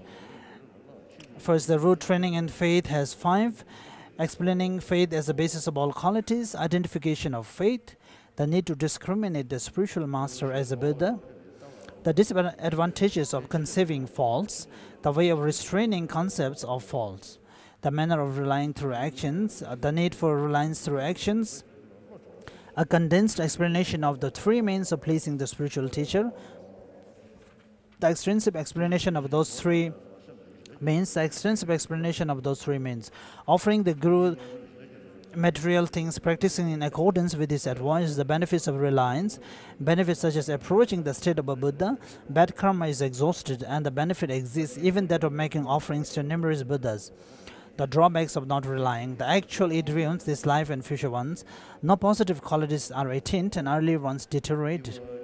The disadvantages of relying on non-virtuous spiritual friends and bad companions. Summary of the meaning of these points: the importance of proper reliance as the root of perpetual striving, the need for confessions and a vow, because if that proper reliance does not come about, it is a great fault. How if you act in that manner, the realization of reliance is not far away. The condensed presentation of how to sustain meditation, the actual way to sustain meditation, the reason why meditation need to be sustained by means of two modes of sustaining. The actual way to sustain meditation, what to do during the meditation session itself, what to do during the periods between sessions, what to do during the meditation session itself, has three: what to do in preparation during the actual meditation session and at the end of the meditation session. What to do in preparation: cleaning your dwelling and arranging representations of the exalted body, speech and mind, laying out offerings, sitting posture and mental attitude, visualization of the merit field, accumulation of merit and purification of negativities, mental offering and request for blessings. Accumulation of merit and purification of negativities is three: the reason why it is necessary to accumulate merit and purify negativities. Explanation of accumulation and purification in detail, categorization of individual elements. Explanation of accumulation and purification in detail is two: the actual detailed explanation and the need to take the meaning of the verse to heart. Actual detailed explanation is 7: prostration, offerings, confession of negativities, rejoicing, requesting the will of Dhamma to return, supplication and dedication. Prostration has two: prostration combining the three doors, prostrations of three individual doors. Prostrations of three individual doors has three: physical prostration, mental and verbal prostrations. Offerings has two: unsurpassable offerings and unsuppressible offerings. Unsurpassable offerings have two: actual topic, the motivation for prostrations and offerings. What to do during actual meditation session, how to sustain meditation in general, how to sustain the meditation of this context. How to sustain meditation in general has three: identification of a need for meditation, the faults of bad meditation, how to sustain good meditation. How to sustain the meditation of this context has three: thinking about the benefits of reliance and about the faults of non-reliance. How to train in faith by means of thinking about the Guru's positive qualities, training in the respect that remembers the kindness. What to do at the end of meditation session, what should actually be done at the end. The time and duration of meditation. Time and duration of meditation is three: indication of the time of meditation, how to meditate in the beginning, how to sustain the meditation once it is stabilized a bit, and advice on how to avoid exhaustion. What to do during the periods between sessions. General practices announcing the practice of the object of meditation, the causes of calm abiding and special insight. The causes of calm abiding and special insight has four: controlling the sense doors, introspective behavior, knowing the right measure of food, exerting yourself in yoga without sleeping, and what to do while lying down to sleep. Introspective behavior, what to do while lying down to sleep, how to apply this to the intervals between all meditations. Page number 6. What to do when lying down to sleep, the time to lie down, the behavior of sleep, mindfulness, introspection, discrimination of getting up. The reason why meditation needs to be sustained by means of two modes of sustaining. The two modes of sustaining: refutation of misconceptions that although they are both analytical and stabilization meditation, one single person does not practice them. Refutation of the misconception that asserts that all conceptions apprehend signs. Refutation of the misconception that asserts that if a lot of analytical meditation is done prior to the arisal of meditative stabilization, it becomes an obstacle. The two modes of sustaining, the reason why both analysis and stabilization are necessary for meditation. Identification of analysis and stabilization, the stages of training the mind once you have relied on a spiritual teacher with regard to the basis of leisure and exhortation to take its essence. How to take the essence: a precious human rebirth,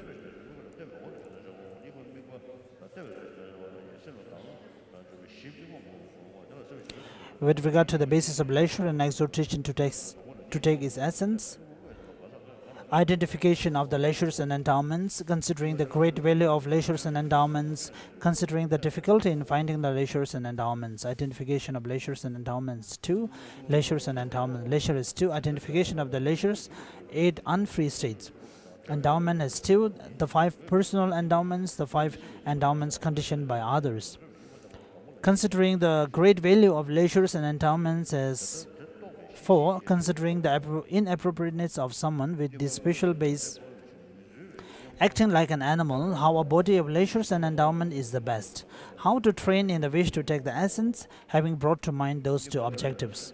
The inappropriateness of returning empty-handed, given that not only ultimate but also temporary objectives are not easily accomplished.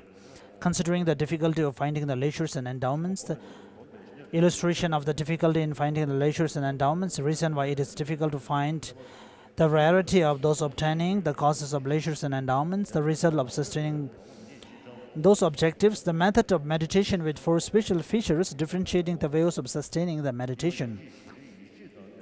Differentiating the ways of sustaining the meditation, how to contemplate the leisures and endowments from various points of view, how to contemplate the leisures and endowments in particular, how to contemplate the leisures and endowments in particular, the difficulty in finding the leisures and endowments from the point of view of their cause, the difficulty in finding the leisures and endowments from the point of view of the result, how to take the essence, the way in which 3 types of beings practice the path, brief summary of the topics of the general path, the way in which 3 types of beings practice the path, general certainty with regard to the general presentation of the path, the actual way of taking its essence, generating certainty with regard to the general presentation of the path, how all Buddha's teachings are contained in the paths of the 3 types of beings, giving reasons for gradual guidance from the point of view of the 3 types of beings, how all the Buddha's teachings are contained in the paths of the 3 types of beings, how the meaning of all the Buddha's teaching is subsumed under the accomplishment of 2 objectives, how lesser beings attain high status, how intermediate beings achieve the certain goodness of liberation, how great beings attain omniscience, elucidating the sources of the term 3 types of being, clearing up doubt, how giving reasons for gradual guidance from the point of view of the 3 types of beings, what the purpose is of guiding someone by way of paths of the 3 types of beings, giving reasons for such gradual guidance, with the purpose is of guiding what the purpose is of guiding someone by means of the paths of the 3 beings, giving reasons for such gradual guidance, the actual reasons, the purpose, the actual reasons, the entry gate to the Mahayana, the need to consider its benefits and allow one's delight to increase before generating the mind of enlightenment, along with the relevant sources. The benefits of striving for this mind, how the lesser and intermediate branches of the path are necessary for laying the basis of those benefits, how the lesser and intermediate branches of the path are necessary when training in the actual mind, how the lesser and intermediate branches of the path are also necessary for the ritual accumulation and purification of this mental attitude, advised to cherish the way that teaching cycles of lesser and intermediate beings become branches of the great beings. The order, all paths are contained in 3 trainings for the sake of skill in classification. All paths are contained in 2 collections. The need to enter the mantrayana, how to pursue the perfection path alone, the stages of engagement in mantra, explanation that intention of the lamp for the path and so forth is engagement in both sutra and mantra. The order of the 2 minds and so forth, and how to train in them, the order of trainings.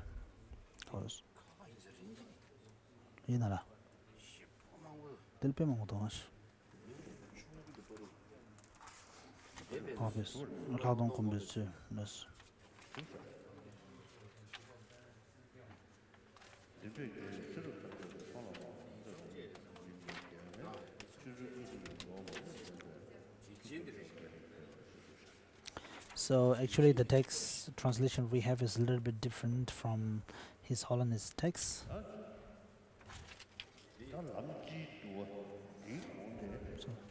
So the general summary of the path. So before that, I thought I will do conferring the vows of Bodhisattva.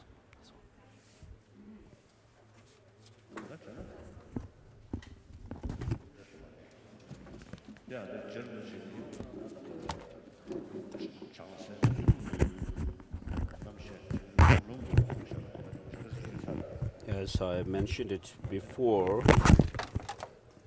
this Bodhisattva generation of bodhicitta is based on the basic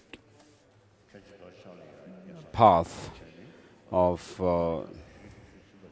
bodhisattvas written by Master Tsongkhapa. And this tradition has for some time kind of declined. And then I asked my precept master, Ling Rinpoche, to revive it. So in the beginning here, we have to visualize the merit filled, who are the ones in whom we take refuge. Just as we did when we did the ceremony for generating bodhicitta. So all the great masters of Tibet, India and Tibet who have cultivated bodhicitta and practiced with the help of which is supported by their understanding and insight into selflessness or emptiness, either from the Chittamatra or Madhyamaka point of view. So we have this time, you have received the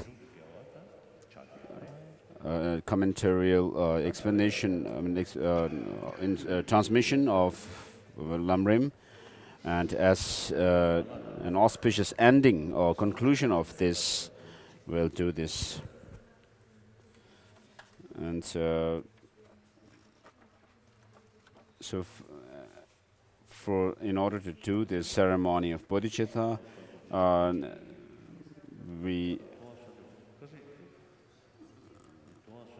His Holiness wishes to, the first will, we're suggesting to do the 7-limb prayer.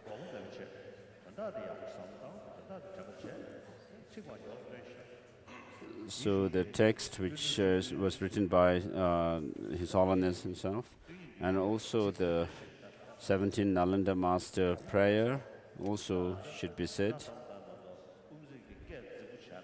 So here, this is not a time for the chant master to boast his voice, but we'll just say the prayer. So you who have perfected wisdom and compassion in all qualities, and praised by all the Buddhas like the white lotus, and who showed the path of dependent origination to quell the suffering and its origin, I pay homage to you. On my crown, I worship you on my crown, Shakyas, the Lion of Shakyas. And you have prophesied that your teaching will spread from north to north, and from your Brahma voice. And this teaching, which has spread in the land of snows, has now become an ornament of the whole world. This is, we feel fortunate about it. And in spite of this, because of our negative karmas, the teachings have declined, and the environment also have declined. And since we are in such a pathetic situation, it is time now for you to protect us with your compassion.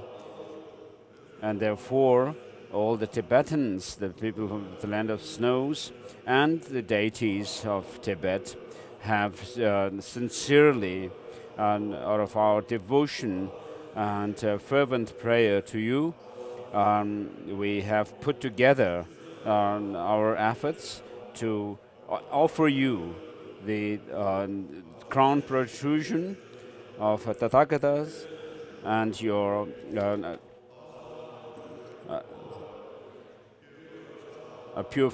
made from pure gold, and also the alms bowl, as well as monks' robes that we offer to you, and whatever two collections of wisdom and merit we gain, and we dedicate this for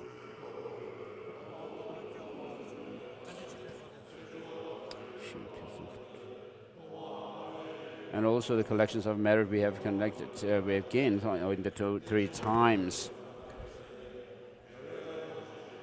May the teaching of the Buddha, which is the source of happiness and benefit for all humans and gods, and so forth, never decline. We dedicate this for that purpose. All sentient beings, and particularly the beings of this Jambudvipa, may our love and compassion and our actions that come from our love and compassion, thoughts and actions that come from our love and compassion increase, and may there be no conflict in the world.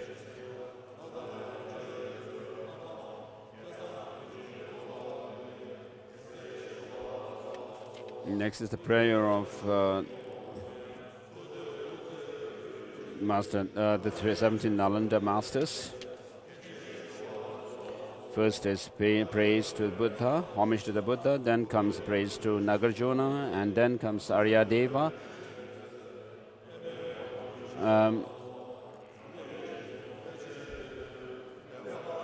Buddha Palita and Bhaviveka, Master Chandrakirti, Shandi Deva,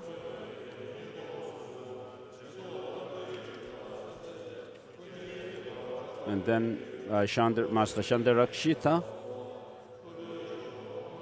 and then Kamalashila,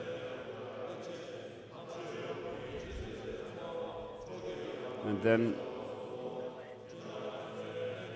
Asanga and Vasubandhu, and then Dignaga and Dharmakirti, and then Vimukti Sena, Arya Vimukti Sena,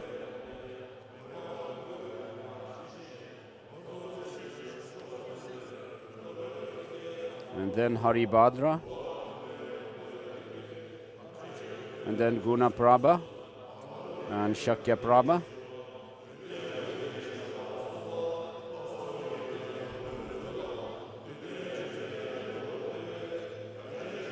Shakya Prabha, and then Master Atisha.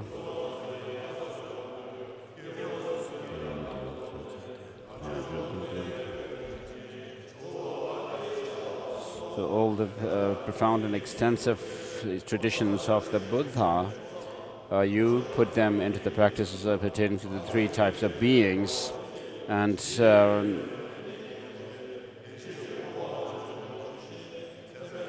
you spread the Dharma in the land of snows. Atisha, the elder, to you I pray.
So with regard to the seventh in prayer, we'll just say the last verse.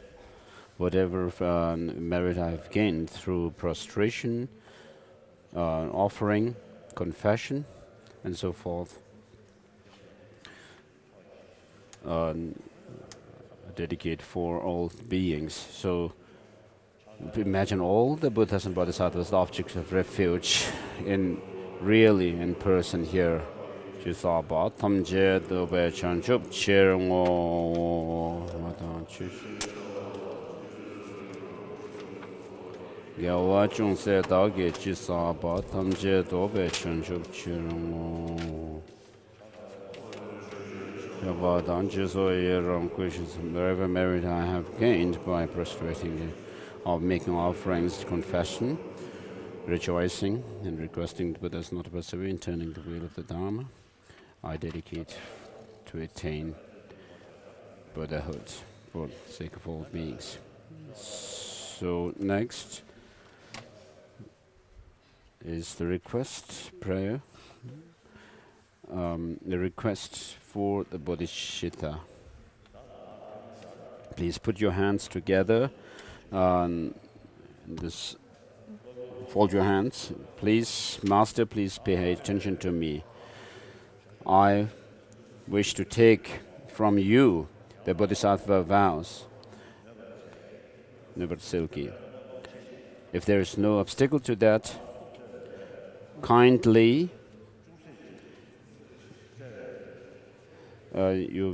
please, I request you to kindly give this to me.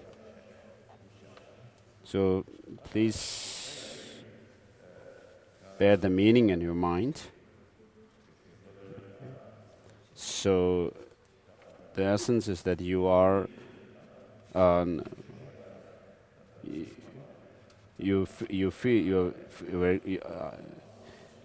feel close to you, and you are fond of me and respect me, and therefore you are making your request to me. So it's a waste of time to repeat these lines, but just bear the meaning in your mind. We don't need to do it 3 times. And next is asking if there are any obstacles to you to take this. So what this text is saying, that you taking this bodhisattva vow, is it not in order to compete with others out of jealousy and competitive feeling, so that you may be able to feel and arrogant that you also have taken the bodhisattva vows? Or is it not because is it not the case that you are taking bodhisattva vows because you are being forced to take it by someone else? So of course taking bodhisattva vows is up to you. You have every right, and there's no way anyone can force it upon you. So you have to do, if you are interested in taking the vows, then you may follow this procedure that we are doing here. If you do not wish to take the bodhisattva vows, but at least you should just think of cultivating good heart. And if you take the bodhisattva vows, then you have to if you don't take the bodhisattva vows, then you don't have to study the bodhisattva vows, the 18 root downfalls and 46 secondary infractions. 46. But those of you who do take the bodhisattva vows must study them and think whether you are able to take the bodhisattva vows or not, and so that you would keep these 18 root downfalls and 46 secondary infractions.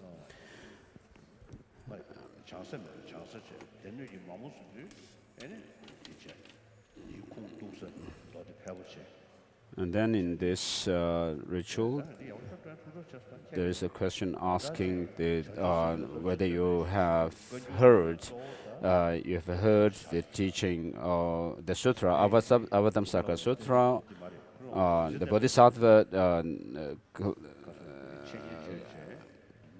Pitaka, and the principal text of Bodhisattvas. So with regards to the Avatamsaka Sutra, I received teachings from Kundalama Lama Rinpoche, and then you're also being asked whether you have heard these two teachings on Avatamsaka Sutra and Shravaka level. And then the next question is, do you understand these, the Bodhisattva scripture? It's not only enough to have heard the teaching, but actually you should be able to, you should be certain about the content of the text, what it actually teaches. But not only that, being able to just repeat what it said there, and be able to say, oh, such and such thing is taught in this text and so forth. And it is asking that do you actually have faith in the Bodhisattva scriptures? So Bodhisattva path, regarding it, we have talked about it for many days now. It's only a matter of whether we are able to cultivate it or not. But it is certain that there is no greater dharma than religious practice, spiritual practice, than cultivating this altruistic intention. So in order to lead all sentient beings to the state of omniscience, you generate the same intention to reach omniscience. And in order to having said that, then you have to train yourself in the 6 perfections. So you have to feel determined that you will keep the Bodhisattva vows until your death, and from lifetime to lifetime. Throughout your life, you should be able to feel, and bodhicitta should be close to your heart. Feel it close to your heart.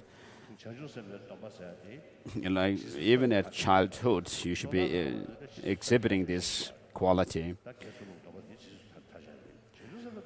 With regard to the Patimoksha vows, of course, Patimoksha vows are taken for one life. But with regard to Bodhisattva vow, if we could actually be mindful of it in this life, it will leave a good imprint in our mind, and because of that habituation in our mind, it will be manifest in your mind in the next life. And then you will also, when you meet with the qualified Mahayana teachers, you will be able to awaken that seed again and again throughout, from lifetime to lifetime, until you reach Buddhahood. And so Bodhisattva vows will remain once you take it until you become enlightened. And therefore in the rituals also they say that until I reach the essence of enlightenment, I will keep this vow.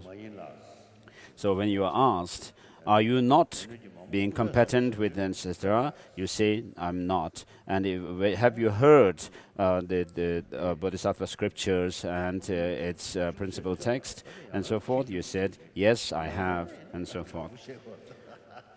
You say, I have heard a little. So it could mean that you are being humble when you say, I have heard a little about it, or you may not have heard at all. So in any case, you have to find opportunity to make yourself familiar with these texts of the Samsaka Sutra and the Shravaka level and so forth. And so even if you do not know them now, you should have the determination to make yourself familiar with these. And so please, when I ask these questions, answer accordingly.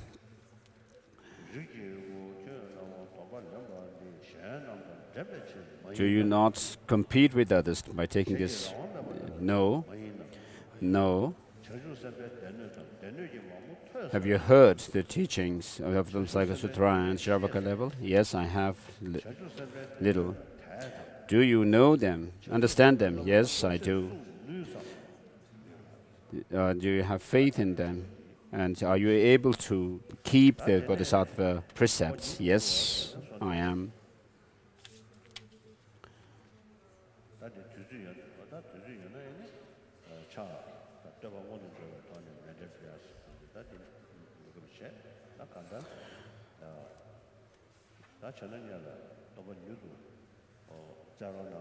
So next is asking the master to quickly give you the bodhisattva vows. Master, please pay attention to me. Please give me the bodhisattva vows of morality perfectly.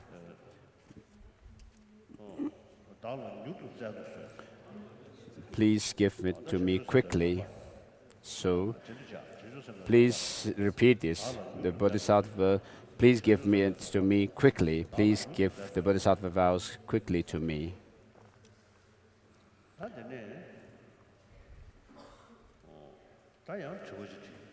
And next is also asking a question.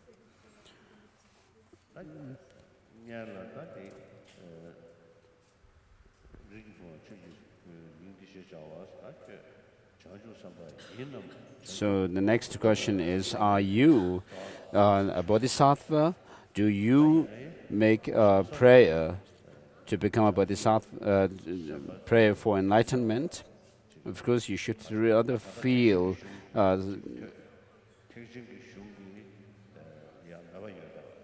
emotional about this. So,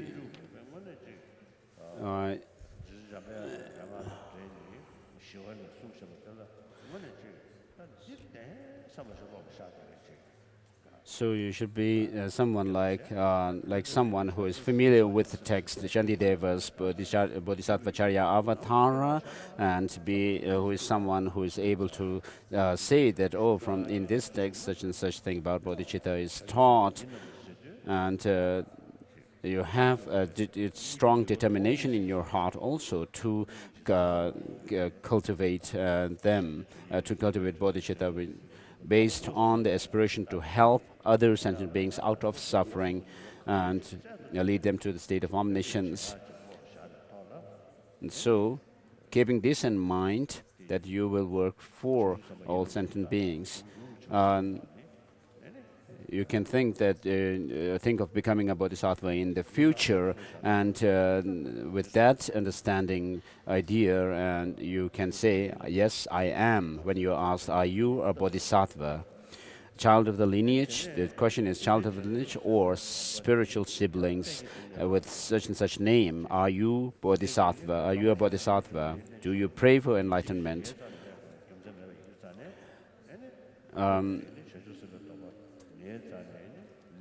So, of course, you can take bodhisattva vows from anybody or from in front of an image of a Buddha, but you are now taking, I'm asking, are you taking these bodhisattva vows from me? Do you somehow seek the precepts of the ethics of all the bodhisattvas from me? So now the ritual is being a child of the lineage or spiritual siblings with the name Zhangzi Godin Tripa, Rinpoche, and the others. Are you bodhisattvas? Yes, I am. Say that. Repeat. So we are all working hard to become bodhisattvas, aren't we? And therefore, you can say, do you pray for enlightenment? Yes, I do. Do you somehow wish to take the precepts of the ethics of all the bodhisattvas from me? Yes, I do.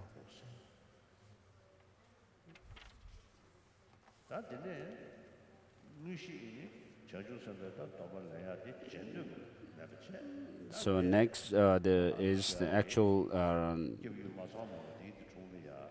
process of taking the bodhisattva vows.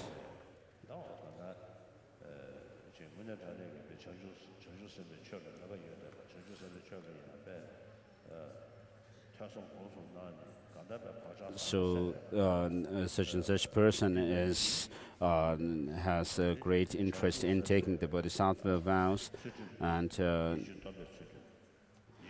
take the bodhisattva vows, such as the precept or the ethics of restraint, refraining from misdeeds.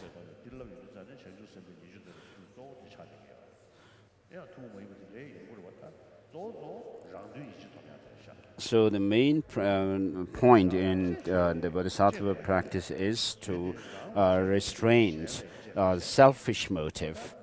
Of course, you can consider yourself. I mean, you can cherish yourself, but not to the expense of the welfare of other beings. So, because we all want happiness and don't want suffering. And the second reason is, by number, you are only one, but the rest are many, infinite.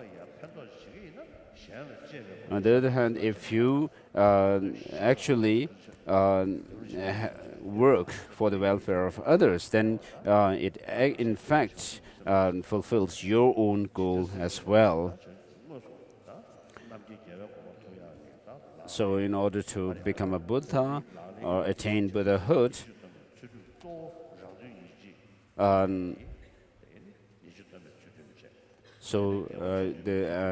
here it's being asked that do you want to take the bodhisattva vows of refraining from misdeeds, which is mainly to say restrain selfish motive, and then ethics of gathering virtues and ethics of serving the welfare of sentient beings, which are those of the gathering virtues means developing the understanding of emptiness. So as it is said in the prayer of Lamrim at the end, whatever I have realized, moved by compassion, I will share it with others. So if you meet with people who need some help, who are interested, and you can teach them how to live a good life. Even if people may not have any religious faith, but if they are interested in the practice of love, compassion, and so forth, you should help them, advise them. And also you can physically help people who are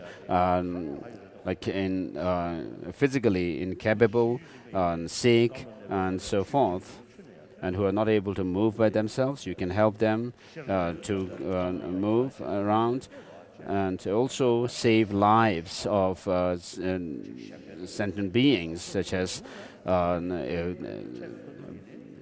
the animals living in sea who have been pushed on the side of the seashore and on the dry ground.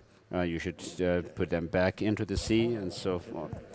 And so if you look at the animals like dogs and so forth, which need help, of course we should do whatever we can.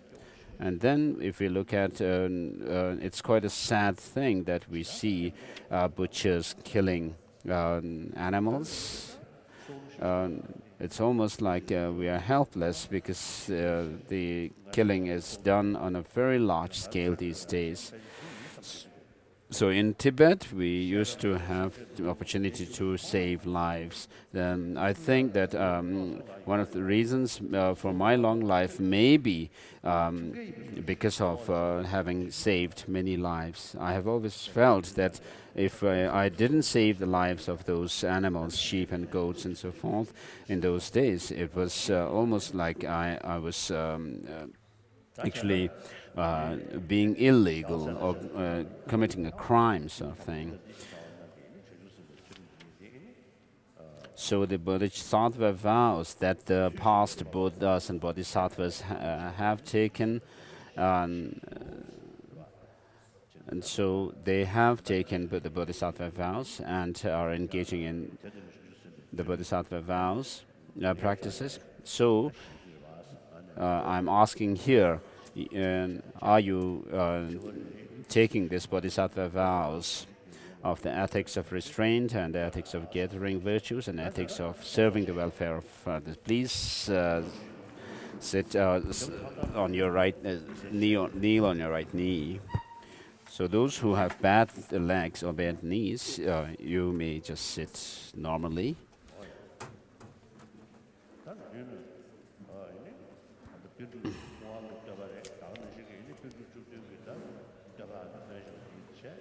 So, as we said the prayer of Buddha Shakyamuni and also the 17 Nalanda masters, we should imagine all the objects of refuge, beginning with Buddha Shakyamuni himself, the founder of Buddhism, down to our own root masters in front of us, in the space before us. And peace.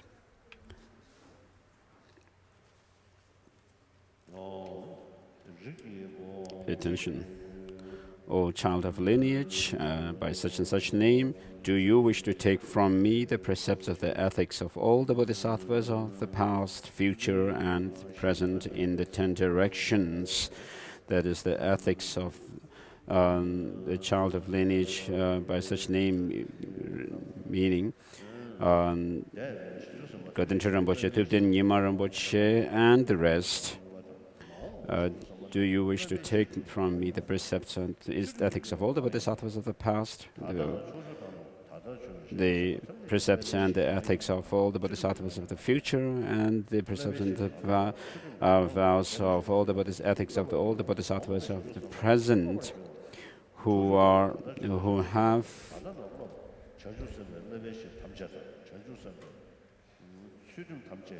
trained, who will train, and who are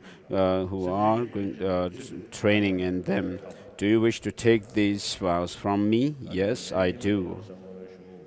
Please listen to this question the second time. O child of the lineage, by the name, the upholder of learned and upholder of the Vinaya, Master Tsongkhapa's throne holder, regent, Master Thupten Nyima, do you wish to take from, and the rest, do you wish to take from me the precepts of the ethics of all the bodhisattvas of the past and future and present, the ethics of restraint, the ethics of gathering virtues, and the ethics of serving the welfare of sentient beings from me?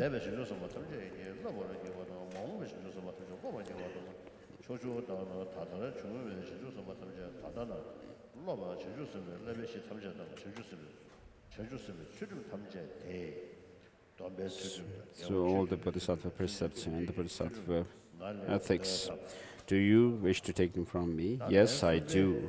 At the end of the third repetition, response, feel that those who have taken bodhisattva vows, which have not been declined, please imagine that they are enhanced, and then those that have been declined, that you have caused decline to, are recovered. And those who have not taken bodhisattva vows before, you should feel that you are now receiving a fresh set of bodhisattva vows now, at the end of this third response, when you say, yes, I do. So, O child of the lineage, by the name, learned and Vinaya Master Thupten Nyima, do you wish to take from me the precepts of the ethics of all the bodhisattvas of the past, future, and the present in the 10 directions? That is the ethics of restraint, ethics of gathering virtues, and ethics of serving the welfare of sentient beings. Do you wish to take these from me?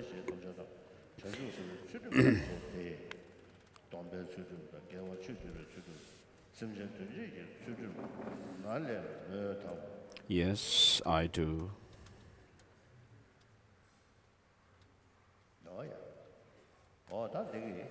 So with this, we have completed the actual ceremony for taking bodhicitta.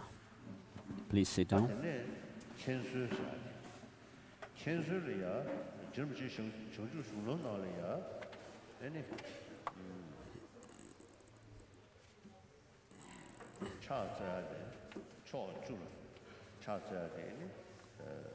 Next is reporting the Buddhas and Bodhisattvas about this ceremony that the disciples have taken the Bodhisattva vows, but with the Lama prostrating in the different directions. But I will take excuse. I will not do that. My legs don't feel good. But if I were some kind of athlete, then maybe I would stand up and get down from the throne and make prostrations. But I don't have to do that. So, with regard to this, this practice of making prostration by the Lama is clearly mentioned in Khyentse Wangpo's text, prostrating to the four cardinal directions and the four intermediate directions, and then above and below. So in Master Tsongkhapa's text, it is not clearly mentioned. So in the past, I did it. Following this text, I actually made the disciples to make the prostrations. But later, after I saw the Khyentse Wangpo's text, which clearly mentioned that the Lama has to do the prostration, he was a great non-sectarian master. Lived in Kham in the past. So ideally, I should do prostrations in the 10 directions, but I will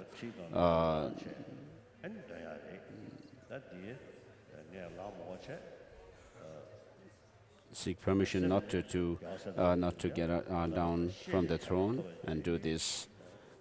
But I have a pure principle of taking refuge, and I'm someone who has gained faith based in the Dharma, based on reason. So please allow me to sit on the throne and think that we do permit you to do the prostrations from the throne while seated on the throne.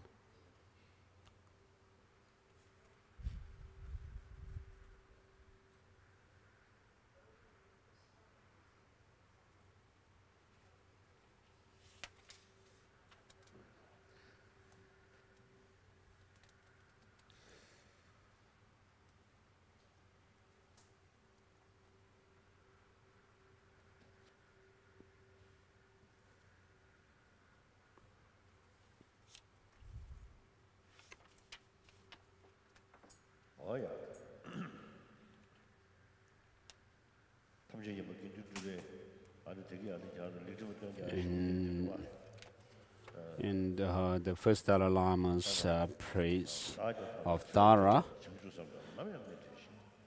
may I remember my life in all my lifetimes. May I remember my past lives.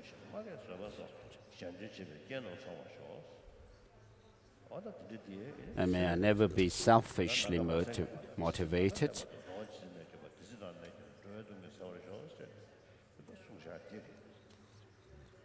And may I never be separated from bodhicitta. May I have all the conducive conditions for cultivating bodhicitta. And so if you are intelligent, as Shantideva says, there is nothing greater than cultivating bodhicitta, generating bodhicitta within yourself, other than greater than this. So there's nothing greater that you can do. It is the nectar that overcomes death of sentient beings. So there are two ways of approaching the Buddhist practice. One is by actually threatening people, the disciples. The other is actually generating or inspiring the disciples to actually take up the practice based on reason. So when you are taught that this bodhicitta actually brings about all the fulfillment of all our goals, short-term as well as the lasting goal. So to some, the reason is not the main inspiring force for generating bodhicitta, but some teachings which bring actually cause them to feel fear. So there's a story in Kham. There was one abbot of a monastery, and some people came to see this abbot. And when they came, one of the attendants of the abbot was in the monastery. And one person came forward and said, I want to see the abbot. And the attendant said, the abbot is not here. And they asked, where is he? The attendant said, the abbot went to actually threaten, frighten the old men and women in the village. So Buddhism is not about actually frightening, causing fear in our mind at all. But you have to see the short-term as well as long-term benefit for oneself and others as well. And when you see these benefits, then you will feel inspired to cultivate and generate bodhicitta. Otherwise not. And therefore, all of us, as Shantideva says, today my life has borne fruit. I've become, I've gained a good human life and so forth. So this is true.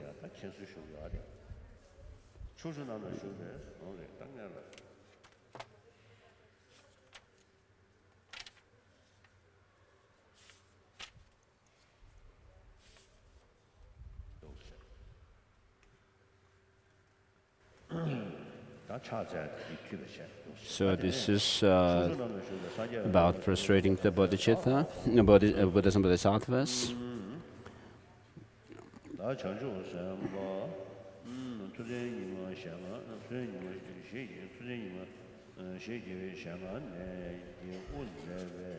So led by Bodhisattva Thupten Nyema Rinpoche, the Godincha Rinpoche, and the rest.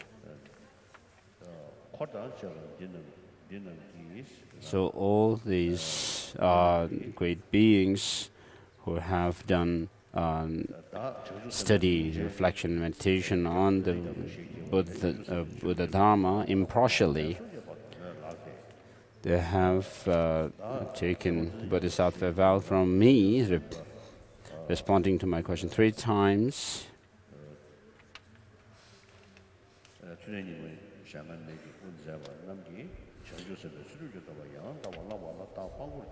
So I am now witness to Venerable Thupten Nyima Rinpoche and others who are gathered here for having taken Bodhisattva vows from me. So I report this to you, all the Buddhas and Bodhisattvas of the 10 directions.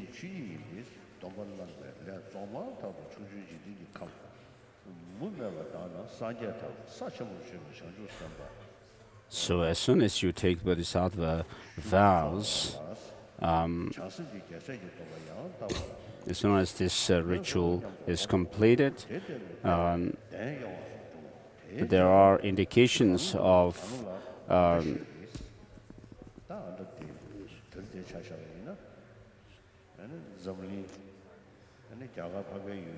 so here on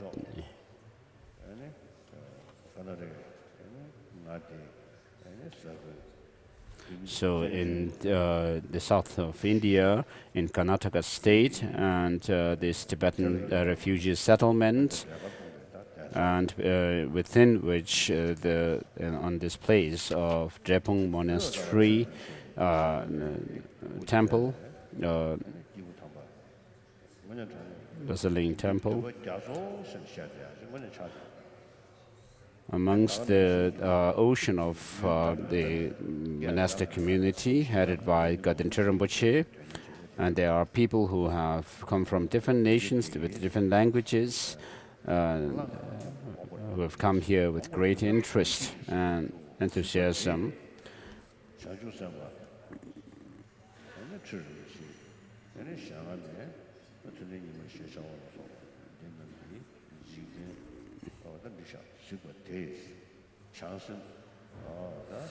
So all the Buddhists and Bodhisattvas have now paid attention to this ceremony, and they have known that the Bodhisattva Thubden Nyima and the rest have taken this Bodhisattva vow on this land today.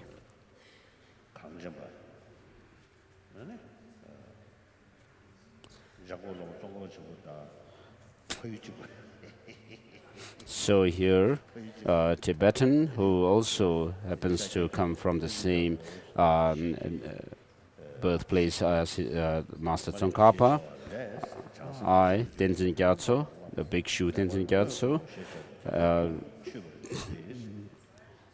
So the Buddhas and Bodhisattvas now know that these beings have taken Bodhisattva vows from me. And so with the Buddhas and Bodhisattvas actually being aware of this and thinking of this, we will have great merit.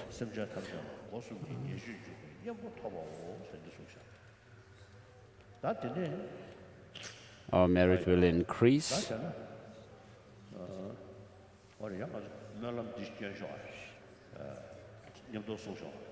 So let's say this prayer. May bodhicitta grow where it has not yet grown, where it increase and never decline where it has not yet, where it has already taken root. Today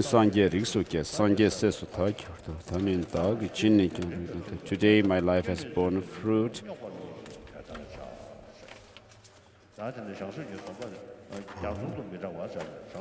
And next is not actually talking about having taken Bodhisattva vows, being conscientious about it, and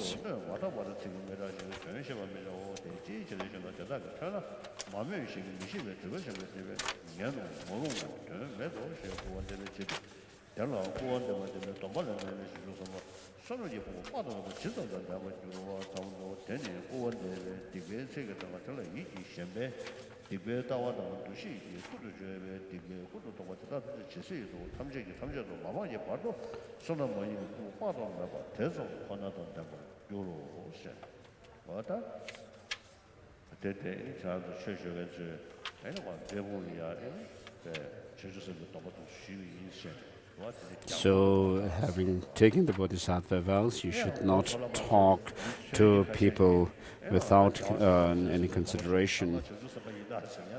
And some people might also use this occasion to actually boast to others that you are Bodhisattvas. So you should not bully others. In fact, you should always hold yourself low and be humble and never deceive others, telling lie to others.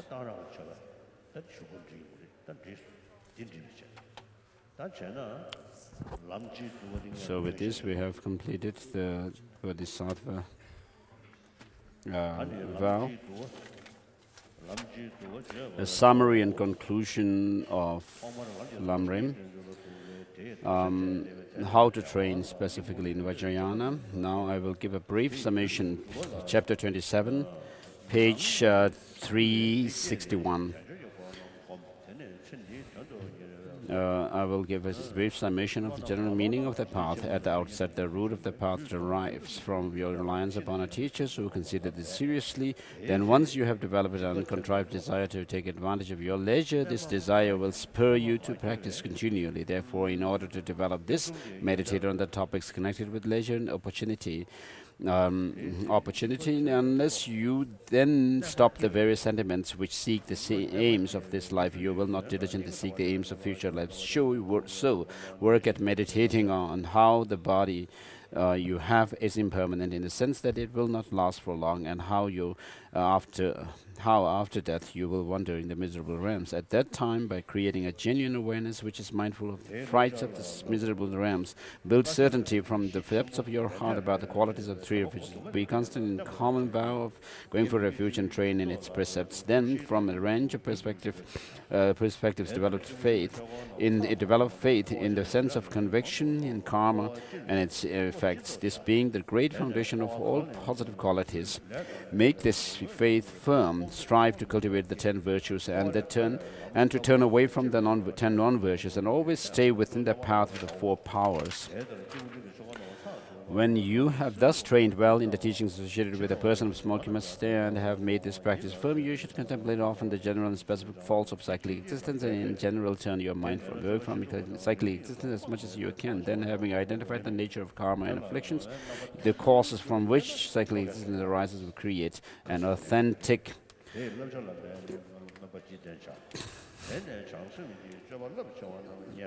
So he's almost making comment on the Bodhisattva ceremony for aspiring bodhicitta that we did earlier in Ganden. And then taking the Bodhisattva vows, which we did now. And so create an authentic desire to eliminate them, develop broad certainty about the path that liberates you from cyclic existence, that is, the 3 trainings. Particularly make effort at whichever of the vows of individual liberation you have taken. When you have thus trained well in the teachings associated with a person of medium capacity and have made this practice firm, consider the fact that just as you yourself have fallen into the ocean of cyclic existence, so have all beings your mothers. Train in the spirit of enlightenment, which is rooted in love and compassion, and strive to develop this as much as you can without it. The practice of 6 perfections and 2 stages, and are like stories built on a house with no foundation. When you develop the little experience of this spirit of enlightenment, confirm it with the right.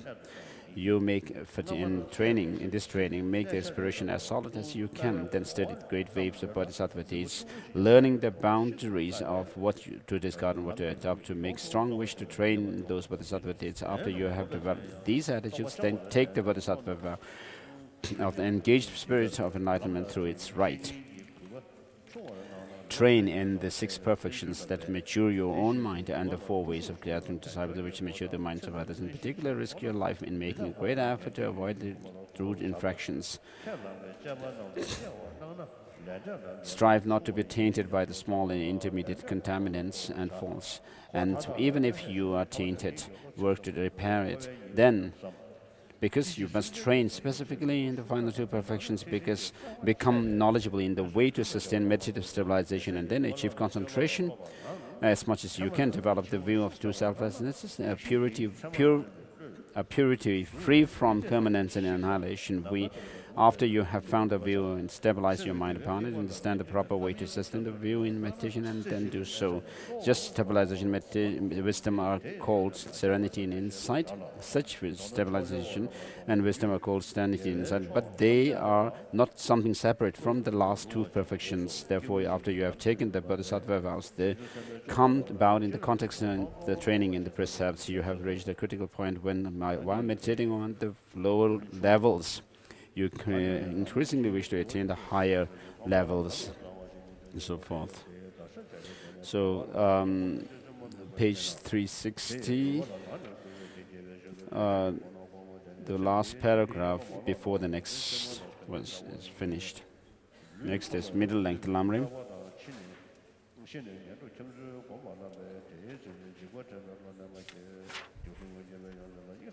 Explanation of page 310. Middle length lamrim, explanation of how to train in the uncommon vehicle, the Vajrayana. In particular, how to train in the Vajrayana. This has 5 points. 1. In particular, how to train the Vajrayana, having thus trained in the parts that the two sutra and mantra have in common, you should doubtlessly engage in the mantra, because that path is extremely rare compared with other Dharma teachings and makes you complete the two collections quickly. When you engage in it, you should first make your teacher happy in excess of what was explained above. According to statements in Lamb for the Path of Enlightenment, it should be someone who has at least all the characteristics explained there. Then you should first have your mental continuum ripened by means of an empowerment explained in the authentic Tantra text here. Then you should hear and understand the commitments and the vows taken on that occasion and guard them. If you root downfall occurs, even if the vow can be taken again, the development of positive qualities of the path will be greatly delayed in your continuum, so endeavor not to be tainted by that. Try not to be tainted by a serious downfall and apply the means of restoring your commitments if you get tainted by one, because they are the root for cultivating their paths. Without them, it will be like a decrepit house whose side walls are collapsing. In the root tantra of Manjushri, it says, the king of sages did not teach mantra attainments for the immoral. Statements such as this are saying that there will be no great, medium, or small accomplishments whatsoever. In the highest Yoga Tantra, it also says that those who do not guard their commitments have an inferior empowerment, or do not understand suchness will not accomplish anything despite their practice. Therefore, someone who claims to cultivate the path without keeping his commitments and vows is straying from the principles of mantra. That being so, those who guard vows and commitments should gradually train in the two yogas with the two signs. Well, two yogas with and without signs, according to the three lower tantras classes and the two stages of yoga, according to the highest one, in order to cultivate the paths of the mantra. Here only the side of entering the mantra is presented just nominally, so you must get to know these in detail from the stages of the path mantra.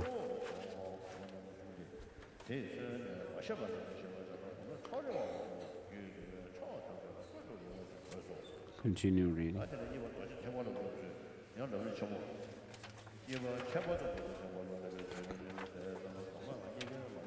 Now in Chamo, page 363, how to train specifically in the Vajrayana. After you have trained in this way in the paths common to both Sutra and Mantra, you must undoubtedly enter the Mantra path, because it is very much more precious than any other practice, and it quickly brings the two collections to completion. If you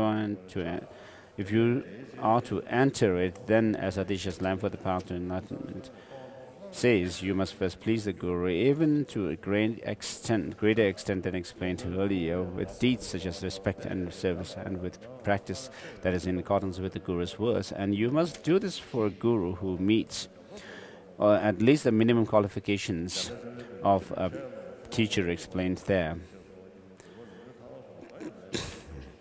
Then at the outset, your mind should be matured through the ripening initiation as explained in the source Tantra. You should then listen to the pledges and vows to be taken, understand them, and maintain them. If you are stricken by roots infractions, you must make these commitments again.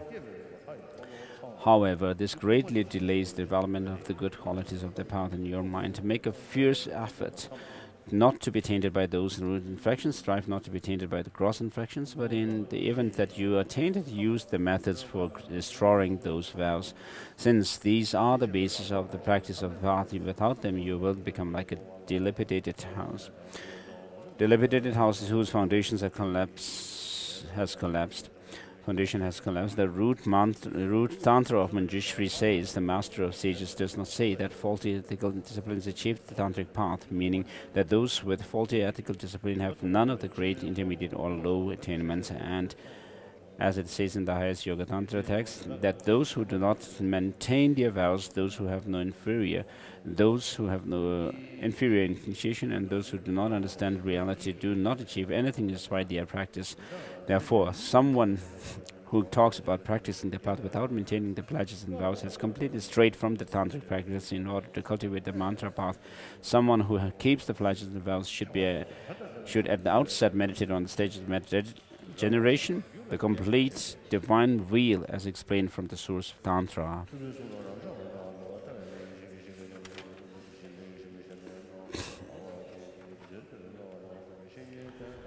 So the dedication verses on page 367.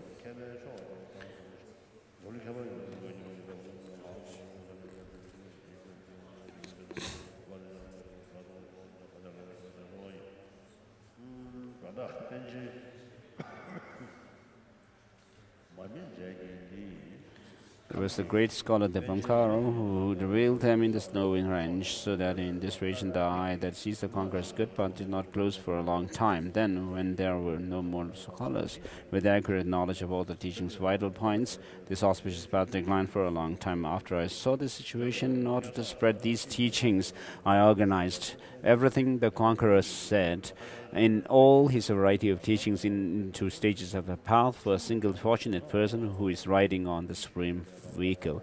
Through a process of proper analysis using scripture and reasoning, I drew from those teachings a method of practice not too extensive, yet with all the crucial points intact, that even someone of little intelligence could easily understand. The gateway of the conqueror's children is very difficult to discern. I am a fool even among fools. Thus, whatever faults there are here, I confess before those who see these things as they are. And then the Lamrim prayer, by accumulating through long effort the two collections as fast as the sky, may I become the chief of conquerors. Chief of the conquerors, guide of all beings whose minds are blinded by ignorance. Also in all my lives, until I reach that point, may Manju Ghosha look after me with loving kindness. After I find the supreme path, complete in the stages of teaching, by accomplishing it I may please the conquerors by skill in means, and so forth. In colophon, this is the stage of the path of to enlightenment, a presentation that fully sets forth all the stages practiced by the persons of three capacities. It is a compendium of the vital point in all the conqueror scripture, the religious system of the supreme persons who proceeds to the state of omniscience, and the path blazed by the two great trailblazers, Nagarjuna and Sangha. I have sincerely accepted the words of the exhortation from the following excellent beings. Gunchok Sultim, the great regent of the great conqueror's child, Ngoglo Den Sherab, skillfully studied the scriptural collections of Buddhist learning and took them to heart by practicing their meaning. In leading many beings, he served as an excellent friend of the precious teaching. The great abbot Sulpuba, regent of Chaduanzin, the excellent one, was enormously praised by the ascetics of former times. Adorned with wisdom and compassion and many other precious qualities of knowledge and scripture, he was a great ascetic who rose above the crowd of ascetics in the snowy land of Tibet like the top of a banner. Gebchok Pelsangpo was exhorted by many seekers from earlier times and was well trained in the boundless sutras and tantras of later times. Here, he thereby became the chief of those who uphold the textual systems, greatly cherishing the three precious trainings in the variety of ways. He was the consummate teacher and great being, a speaker of two languages, and without any rival in bearing the burden of teaching alone. From an excellent venerable person named Namkha Gyaltsin, I received the lineage descended from Gombawa or to Nisurba, and the stages of the path of lineage descended from Jengawa. From the excellent and venerable person whose name ends in Sangpo, I received. So His Holiness's text is Tashilimbu version, print, and there is a prayer written by General Saishi. From the excellent and venerable person whose name ends in Sangpo, I received the stage of path lineage descended from Bodowa to Sharawa, and the lineage descended from Bodowa to Dulba.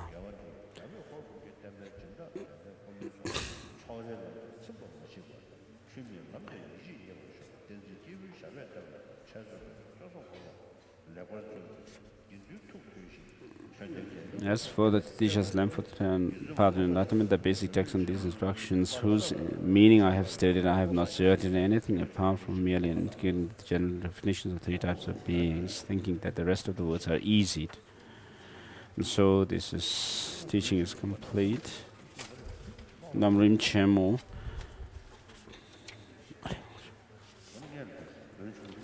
So first let me complete the middle length lamrim, page 310.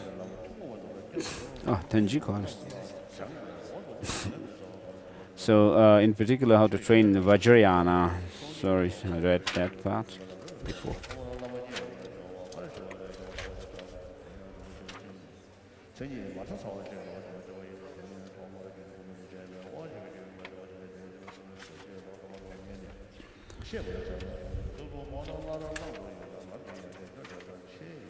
This text of the middle length exposition of stages of the path to enlightenment.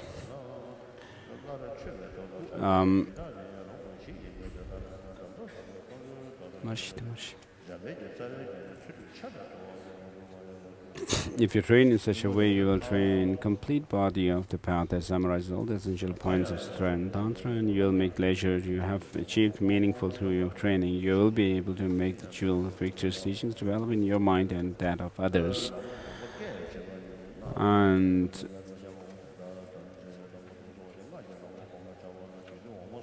the Victors taught the Sutra and Tantra approaches to aspects of the path. The excellent text on paths of Sutra. All Sutra scriptures and treatises easily come to be seen as direct instructions through the fearless faith that one is given.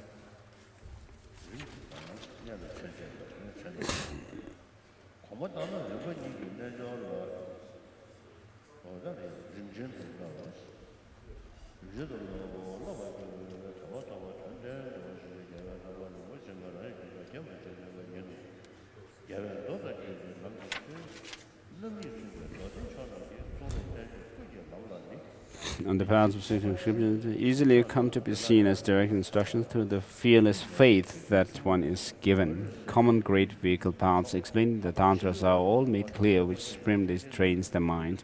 Moreover, you realize well the errors of the path sought by yogis is correctly explained according to the very clear text by many scholars on stabilization, common to Buddhist, non-Buddhist, Hinayana, both kinds of Mahayana, higher and lower Tantras, and both stages. This summary of stages of the path I rearranged for those who want liberation, the path of the view that's profound and extensive behavior, passed on from the regent Maitreya and noble Manjushri to the protected Nagarjuna Sangha and Shantideva, three rivers that were merged, the supreme instructions of Sri Atisha, through the merit gained here by my effort, may the Victor's teachings, root of all welfare, prosper uncorrupted for a long time.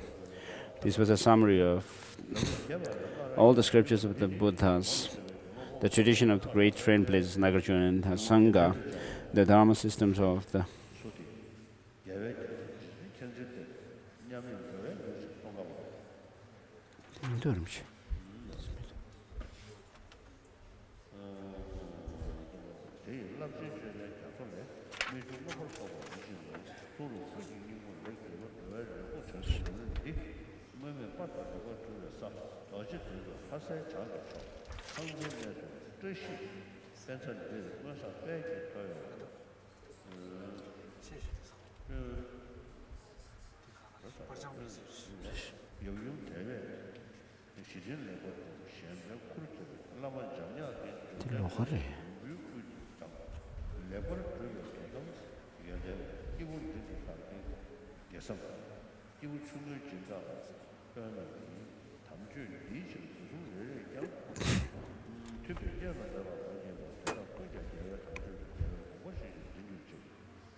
So the text that His Holiness has for the middle-length lamrim is an old Godin print.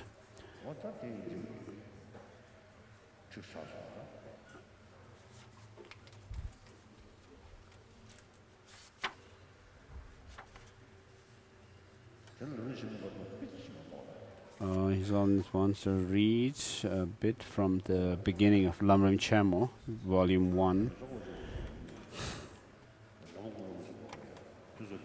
Homage to Guru Manju Kosha. I bow my hat to the chief of Shakyas, whose body was formed by millions of perfect virtues, whose speech fulfills the hopes of limitless beings, whose mind sees precisely all objects of knowledge.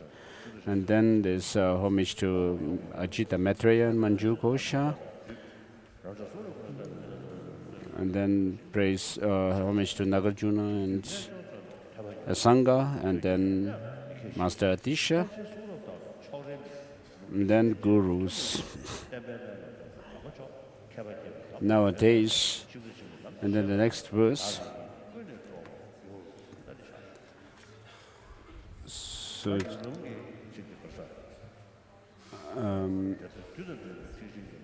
I was inspired to explain this path of the great trailblazers.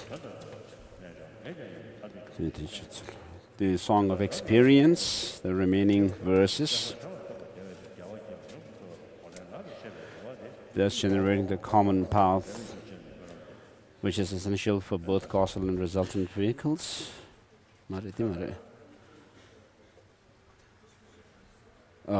Resultant vehicles, and then with the proficient captain's guidance entering into the ocean of tantras and receiving the complete quintessential instruction is the way to make human rebirth meaningful. I yoga practice in this way. You who seek liberation should do likewise in order to make familiar in my mind and also to benefit other fortunate ones. I have herein explained in an easy manner the complete path that pleases the victors. I pray and dedicate any merit thus created to all sentient beings that they not be separated from this pure and noble path. I, yogi, prayed in this way. You who seek liberation should do likewise.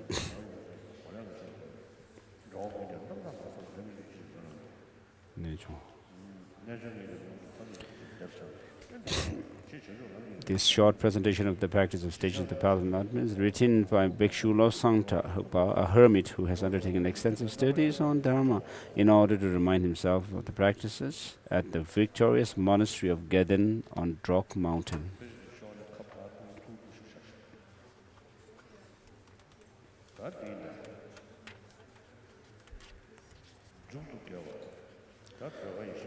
So, to make this whole event of the teaching auspicious at the end, we now, His Holiness will confer the long life initiation of White Tara.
So this Dharma offering, with this Dharma offering, the evil spirits who might otherwise hinder this ceremony of long life initiation are sent away.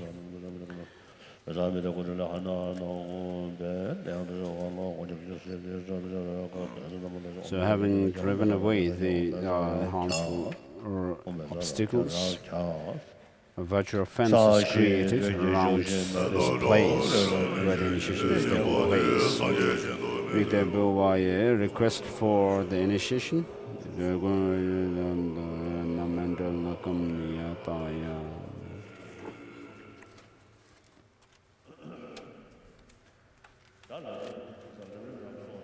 As said in Lamrim,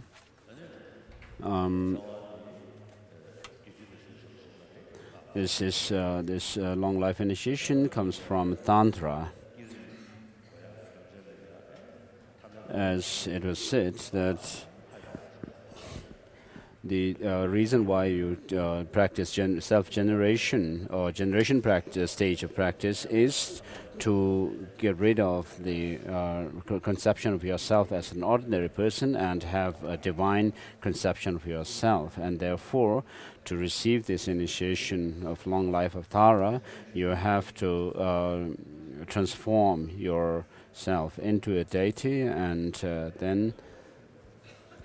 therefore I did this earlier, and also said the other recitation of mantra and so forth in my preparation for this initiation. And so, as it is said in Jedambush's insight, the great insight section, when you think about emptiness, it should not be just thinking that there's nothing at all, because then it is going to be like a total misconception, because we have this body and the mind.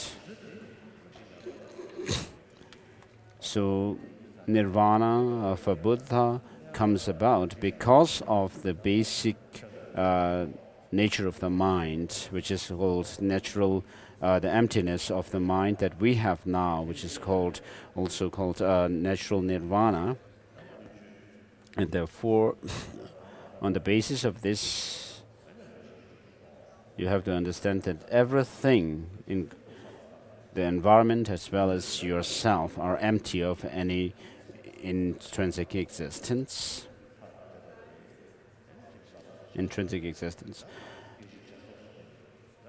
And then you arise from within that state of emptiness into a deity, and that deity must be visualized from within the understanding of emptiness. That mind, which is absorbed in emptiness, transforms into the deity. Whether you do it in different processes or not, the basic. Please repeat this request of all the embodiment of all the Buddhas.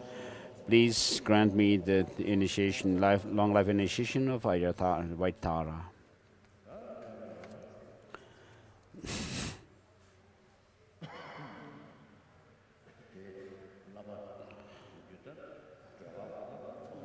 So everybody is familiar with the White Tara tanka or paintings.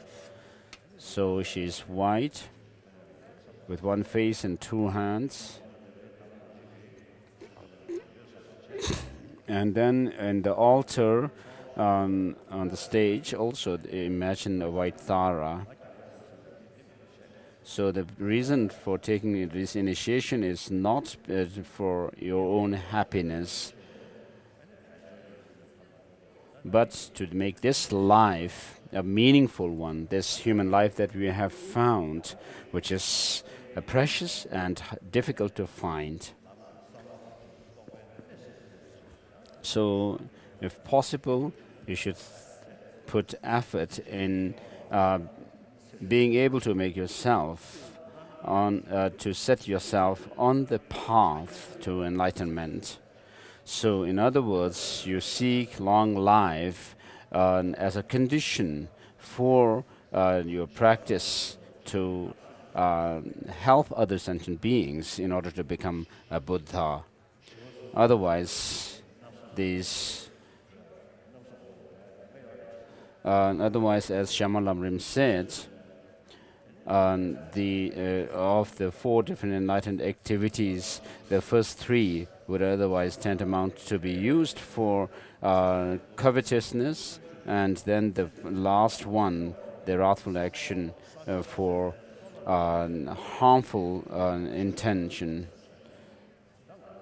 So we should not make the teaching to go like that. So, on the other hand, we have to make the Dharma a Dharma practice, and the Mahayana practice as a Mahayana practice. So we have to take refuge in the 3 jewels in order to make the Buddha Dharma a Buddha Dharma, and Mahayana teaching, and Vajrayana teaching.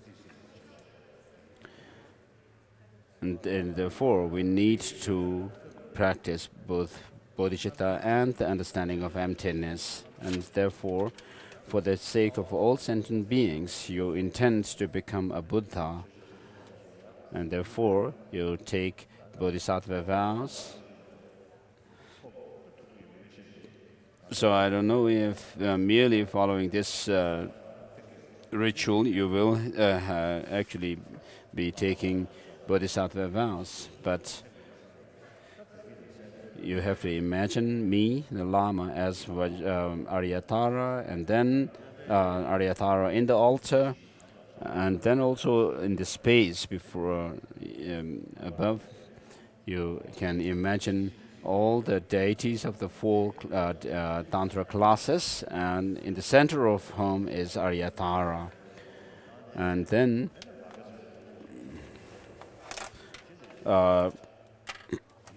you should think determined that you will become a Buddha for the benefit of all sentient, work to attain Buddhahood for the benefit of all sentient beings. So we have the opportunity to listen to such teachings as Lamrim Chemo and so forth, and there are the gurus who teach us, and therefore you should make this time to be the time and opportunity to take bodhisattva vows. I seek refuge in the 3 jewels. Please repeat this. I confess all misdeeds individually. I rejoice in the virtuous deeds of all beings. I take to mind Buddha's enlightenment. To the Buddha, Dharma, and Sangha I seek refuge until I reach enlightenment. To fulfill the interests of oneself and others, I shall generate the mind of awakening. Having generated the mind of highest awakening, I shall invite all sentient beings as my guests. I shall engage in the delightful practices of bodhisattvas. May I attain Buddhahood to benefit sentient beings. Repeat this 2nd time. I seek refuge in the 3 jewels. I confess all misdeeds individually. I rejoice in the virtuous deeds of all beings. I take to mind Buddha's enlightenment. To the Buddha, Dharma, and highest Dhamma I seek refuge until I reach enlightenment. To fulfill the interests of oneself and others, I shall generate the mind for full awakening. At the third repetition, when you say, may I attain Buddhahood to benefit all sentient beings, think that you have received a pure, complete set of bodhisattva vows. Having generated the mind for highest awakening, I shall invite all sentient beings as my guests. I shall engage in the delighting supreme practices of enlightenment. May I attain Buddhahood to benefit all sentient beings. Now, in order to establish the basis for the long life initiations, the students transform into the Aryatara. That is, if you have received a full-fledged initiation of any of the four Tantra classes, then you can imagine yourself to be transforming into transforming into Aryatara, White Tara. Otherwise, you should imagine Aryatara on your crown, sitting on your crown.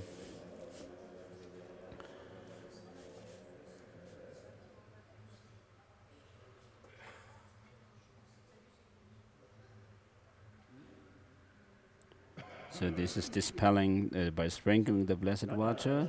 The obstacles are dispelled.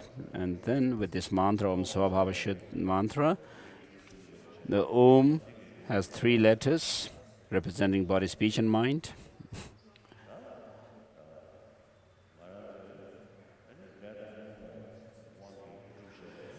Our body and mind, which has come through karma and delusions, on the basis of which is designated this I. But you cannot find that I within the body, speech and mind or amongst them. If they were to be found, it should ultimately be found within the mind. But if you do critical analysis of the mind itself and try to search for that I, you will not find it within the mind as well. If you search for that I without leaving it, without being contented with this mere conventionality, then you will not find it. Sarva Dharma means all phenomena. And so, this I, as well as the psychophysical aggregates, on the basis of which this I is designated, cannot be found under ultimate analysis. And therefore, you meditate on emptiness, and within that meditation, all the multiplicity of things also dissolve. For the particular purpose here of meditating on emptiness, mind absorbed. And from within the state of emptiness arises a thumb syllable, white in color. And this thumb transforms into White Tara with her right hand in the posture of giving Supreme Siddhi, and left hand in giving refuge. And your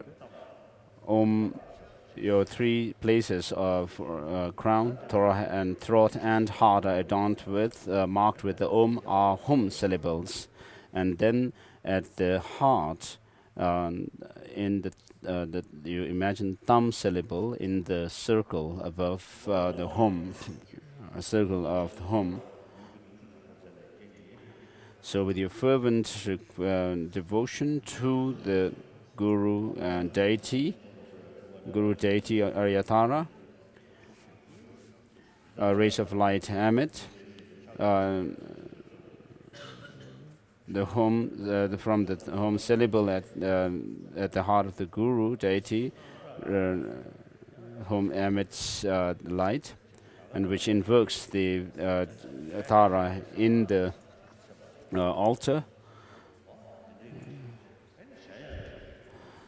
And then you receive the blessings of Aryatara to dispel the obstacles to your life. And sometimes it happens that your lifespan is kind of snatched away by certain spirits, and so with the blessing of our Venerable Aryatara,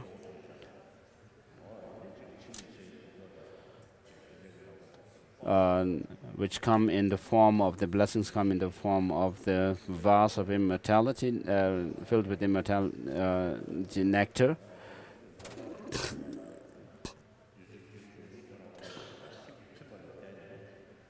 And so these nectars come from and flow down and then enter into your body through the crown, and all the obstacles and negativities of your are dispelled.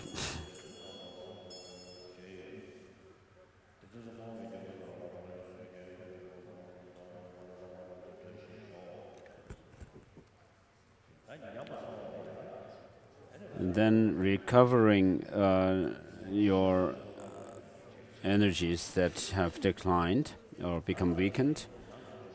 We have the 5 elements within ourselves, and there are 5 elements in the external world as well, which are connected or related. And within these 5, these 5 elements also have degrees of subtlety. So ultimately, the gross or the coarse elements trace back to the subtle ones. So our body, which is made of 4 or 5 elements. The 5th one is the space element. So with your fervent prayer and devotion to the Guru deity, from the heart of the Guru and the deity in the altar,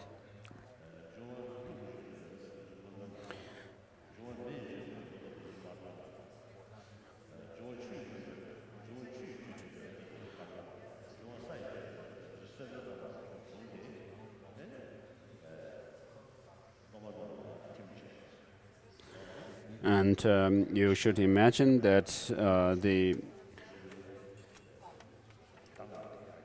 space elements these elements come in the form of different colors: green, blue, red, white, and yellow. So green representing the space element, blue representing wind element, red representing the fire element, and white representing water element, and then yellow representing earth element. So they come down in these forms. So with your fervent prayer to the Guru and the deity,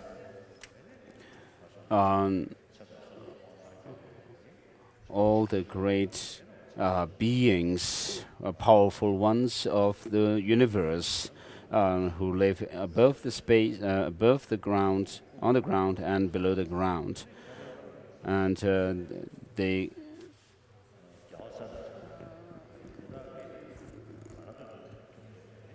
So they come down to you, and especially the Buddhas and Bodhisattvas have generated Bodhicitta for our sake, and therefore they have the truth, the power of truth, in their enlightened activities. And so if we have our faith, if we don't lack in our faith and devotion, their blessings are always there. So the body, speech, and mind blessings of the Buddhas, Bodhisattvas come down, and also the powerful beings of the universe come in the form of immortal nectar,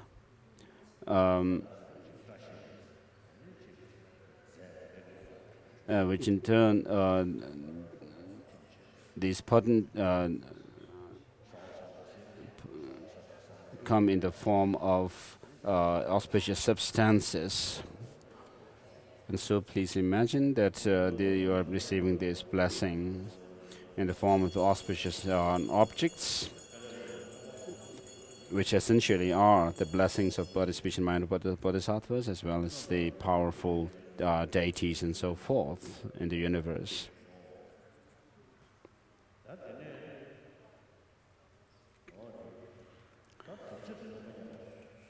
And now, recovering the vows and commitments, and also and receiving the body, speech, and mind permission initiations.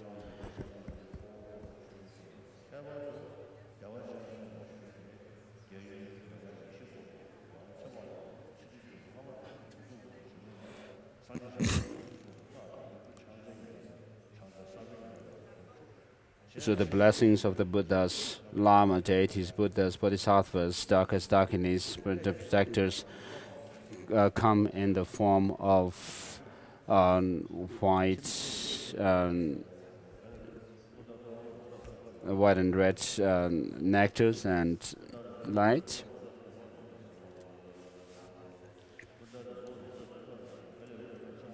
To recover any decline in your vows and commitments.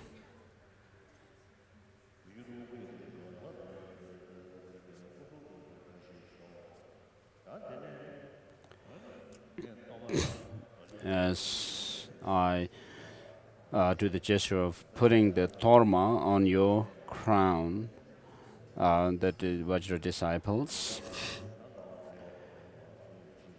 imagine from Amitabha down to your root guru, just as you have invoked, just as I invoked them. Imagine Amitabha and so forth, dissolving one to the next one, and finally into the white Thara, and thereby your obstacles to your lifespan are averted, pacified, and your purpose of achieving Buddhahood for the sake of all sentient beings is being actually facilitated through this blessing. And finally, the white Tara dissolves, which is touched on your head, dissolves into you.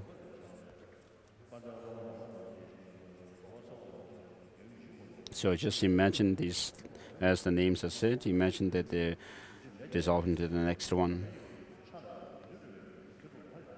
The first Lama, Benjamin Sonam Rapa, Yamishir Jaz, Benjamin Shigin, the fifth Lama, Rosan Ishi,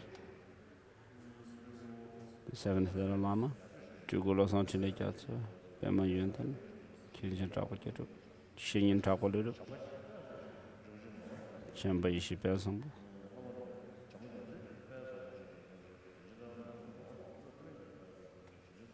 Tara Rinpoche, Ling Rinpoche,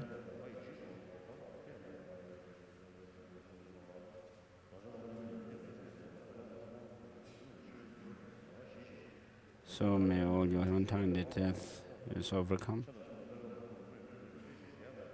and all the great qualities of lifespan, longevity and so forth increase.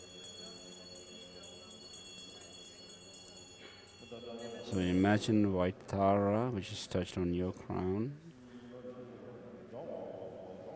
dissolves and becomes one with you. Zahum Pamho.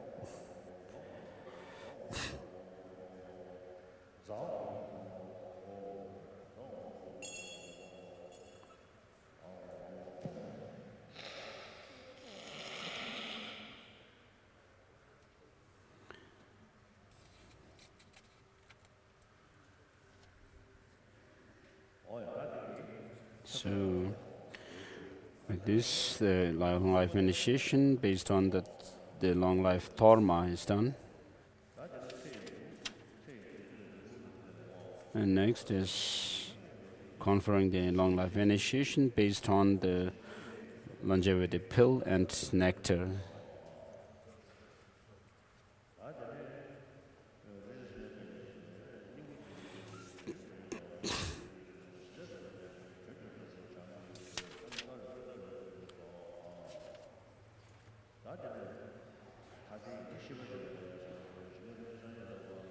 The final auspicious expression.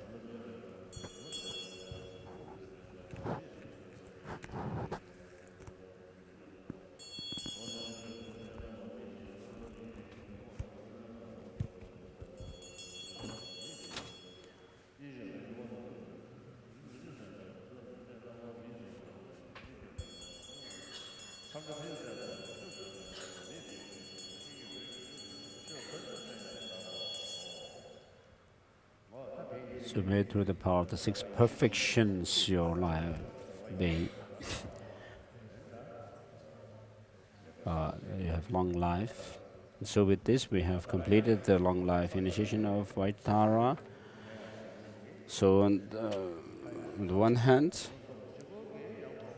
merely by reciting the mantra of the deity and receiving blessings will not um, give you long life, but as long as our we are dependent on the gross energy, wind energy, then we have to rely on external conditions.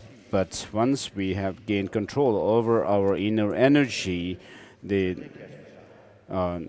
we don't have to rely on external facilities as such. Therefore, it is very important for us, ordinary beings, to take care of our health.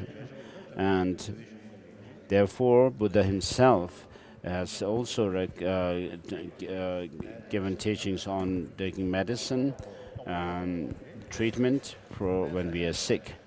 And so it is very important to take medicines when we are sick. So some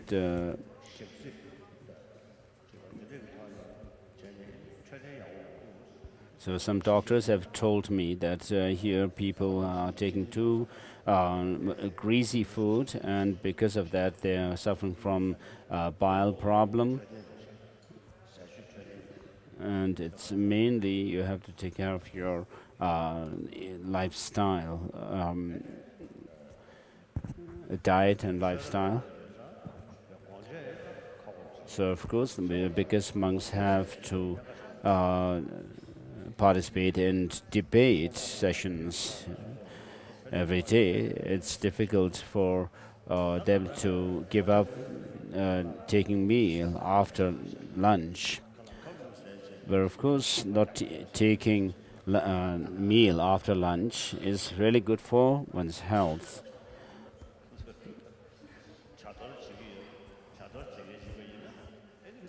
But while taking meal, of course, you should not take meal, too much meal, so that you become too fat like a pig.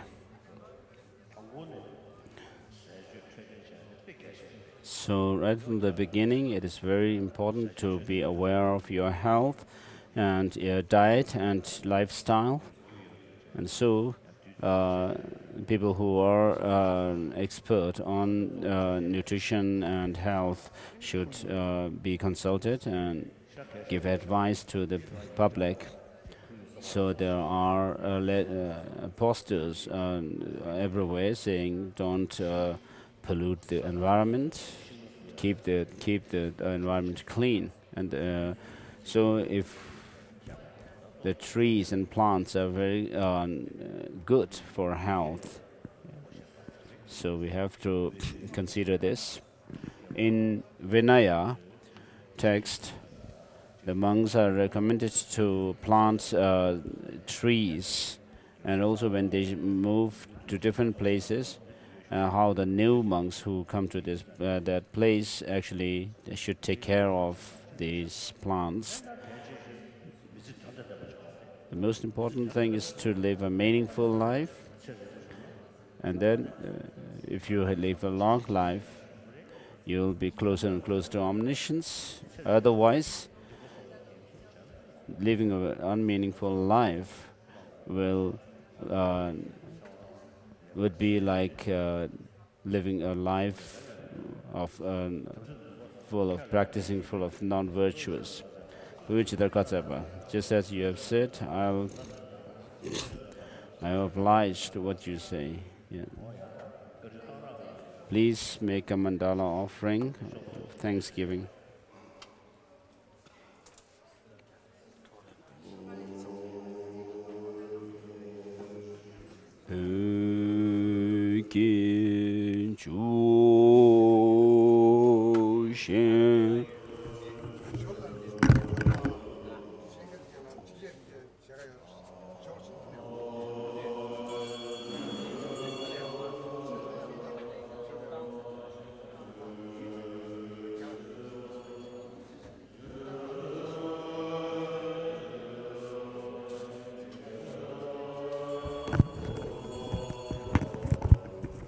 as we have announced earlier, all the foreigners, Asians and Westerners,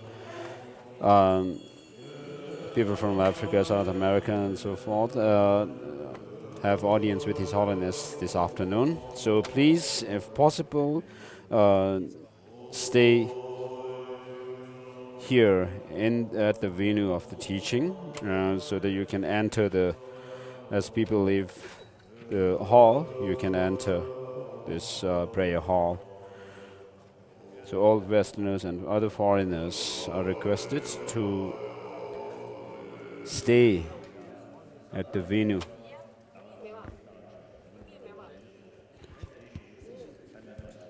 So let's say Lamrim prayer and also the prayer of the words of truth.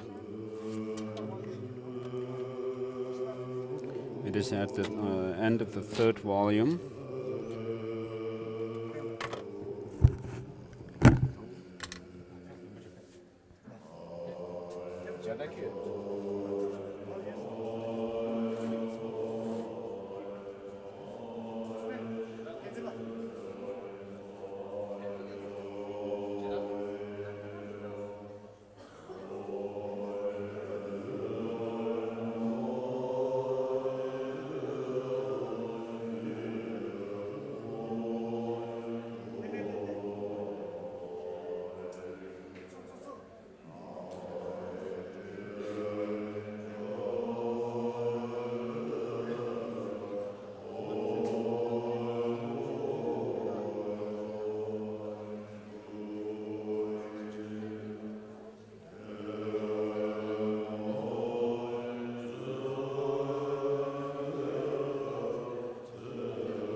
Чаще.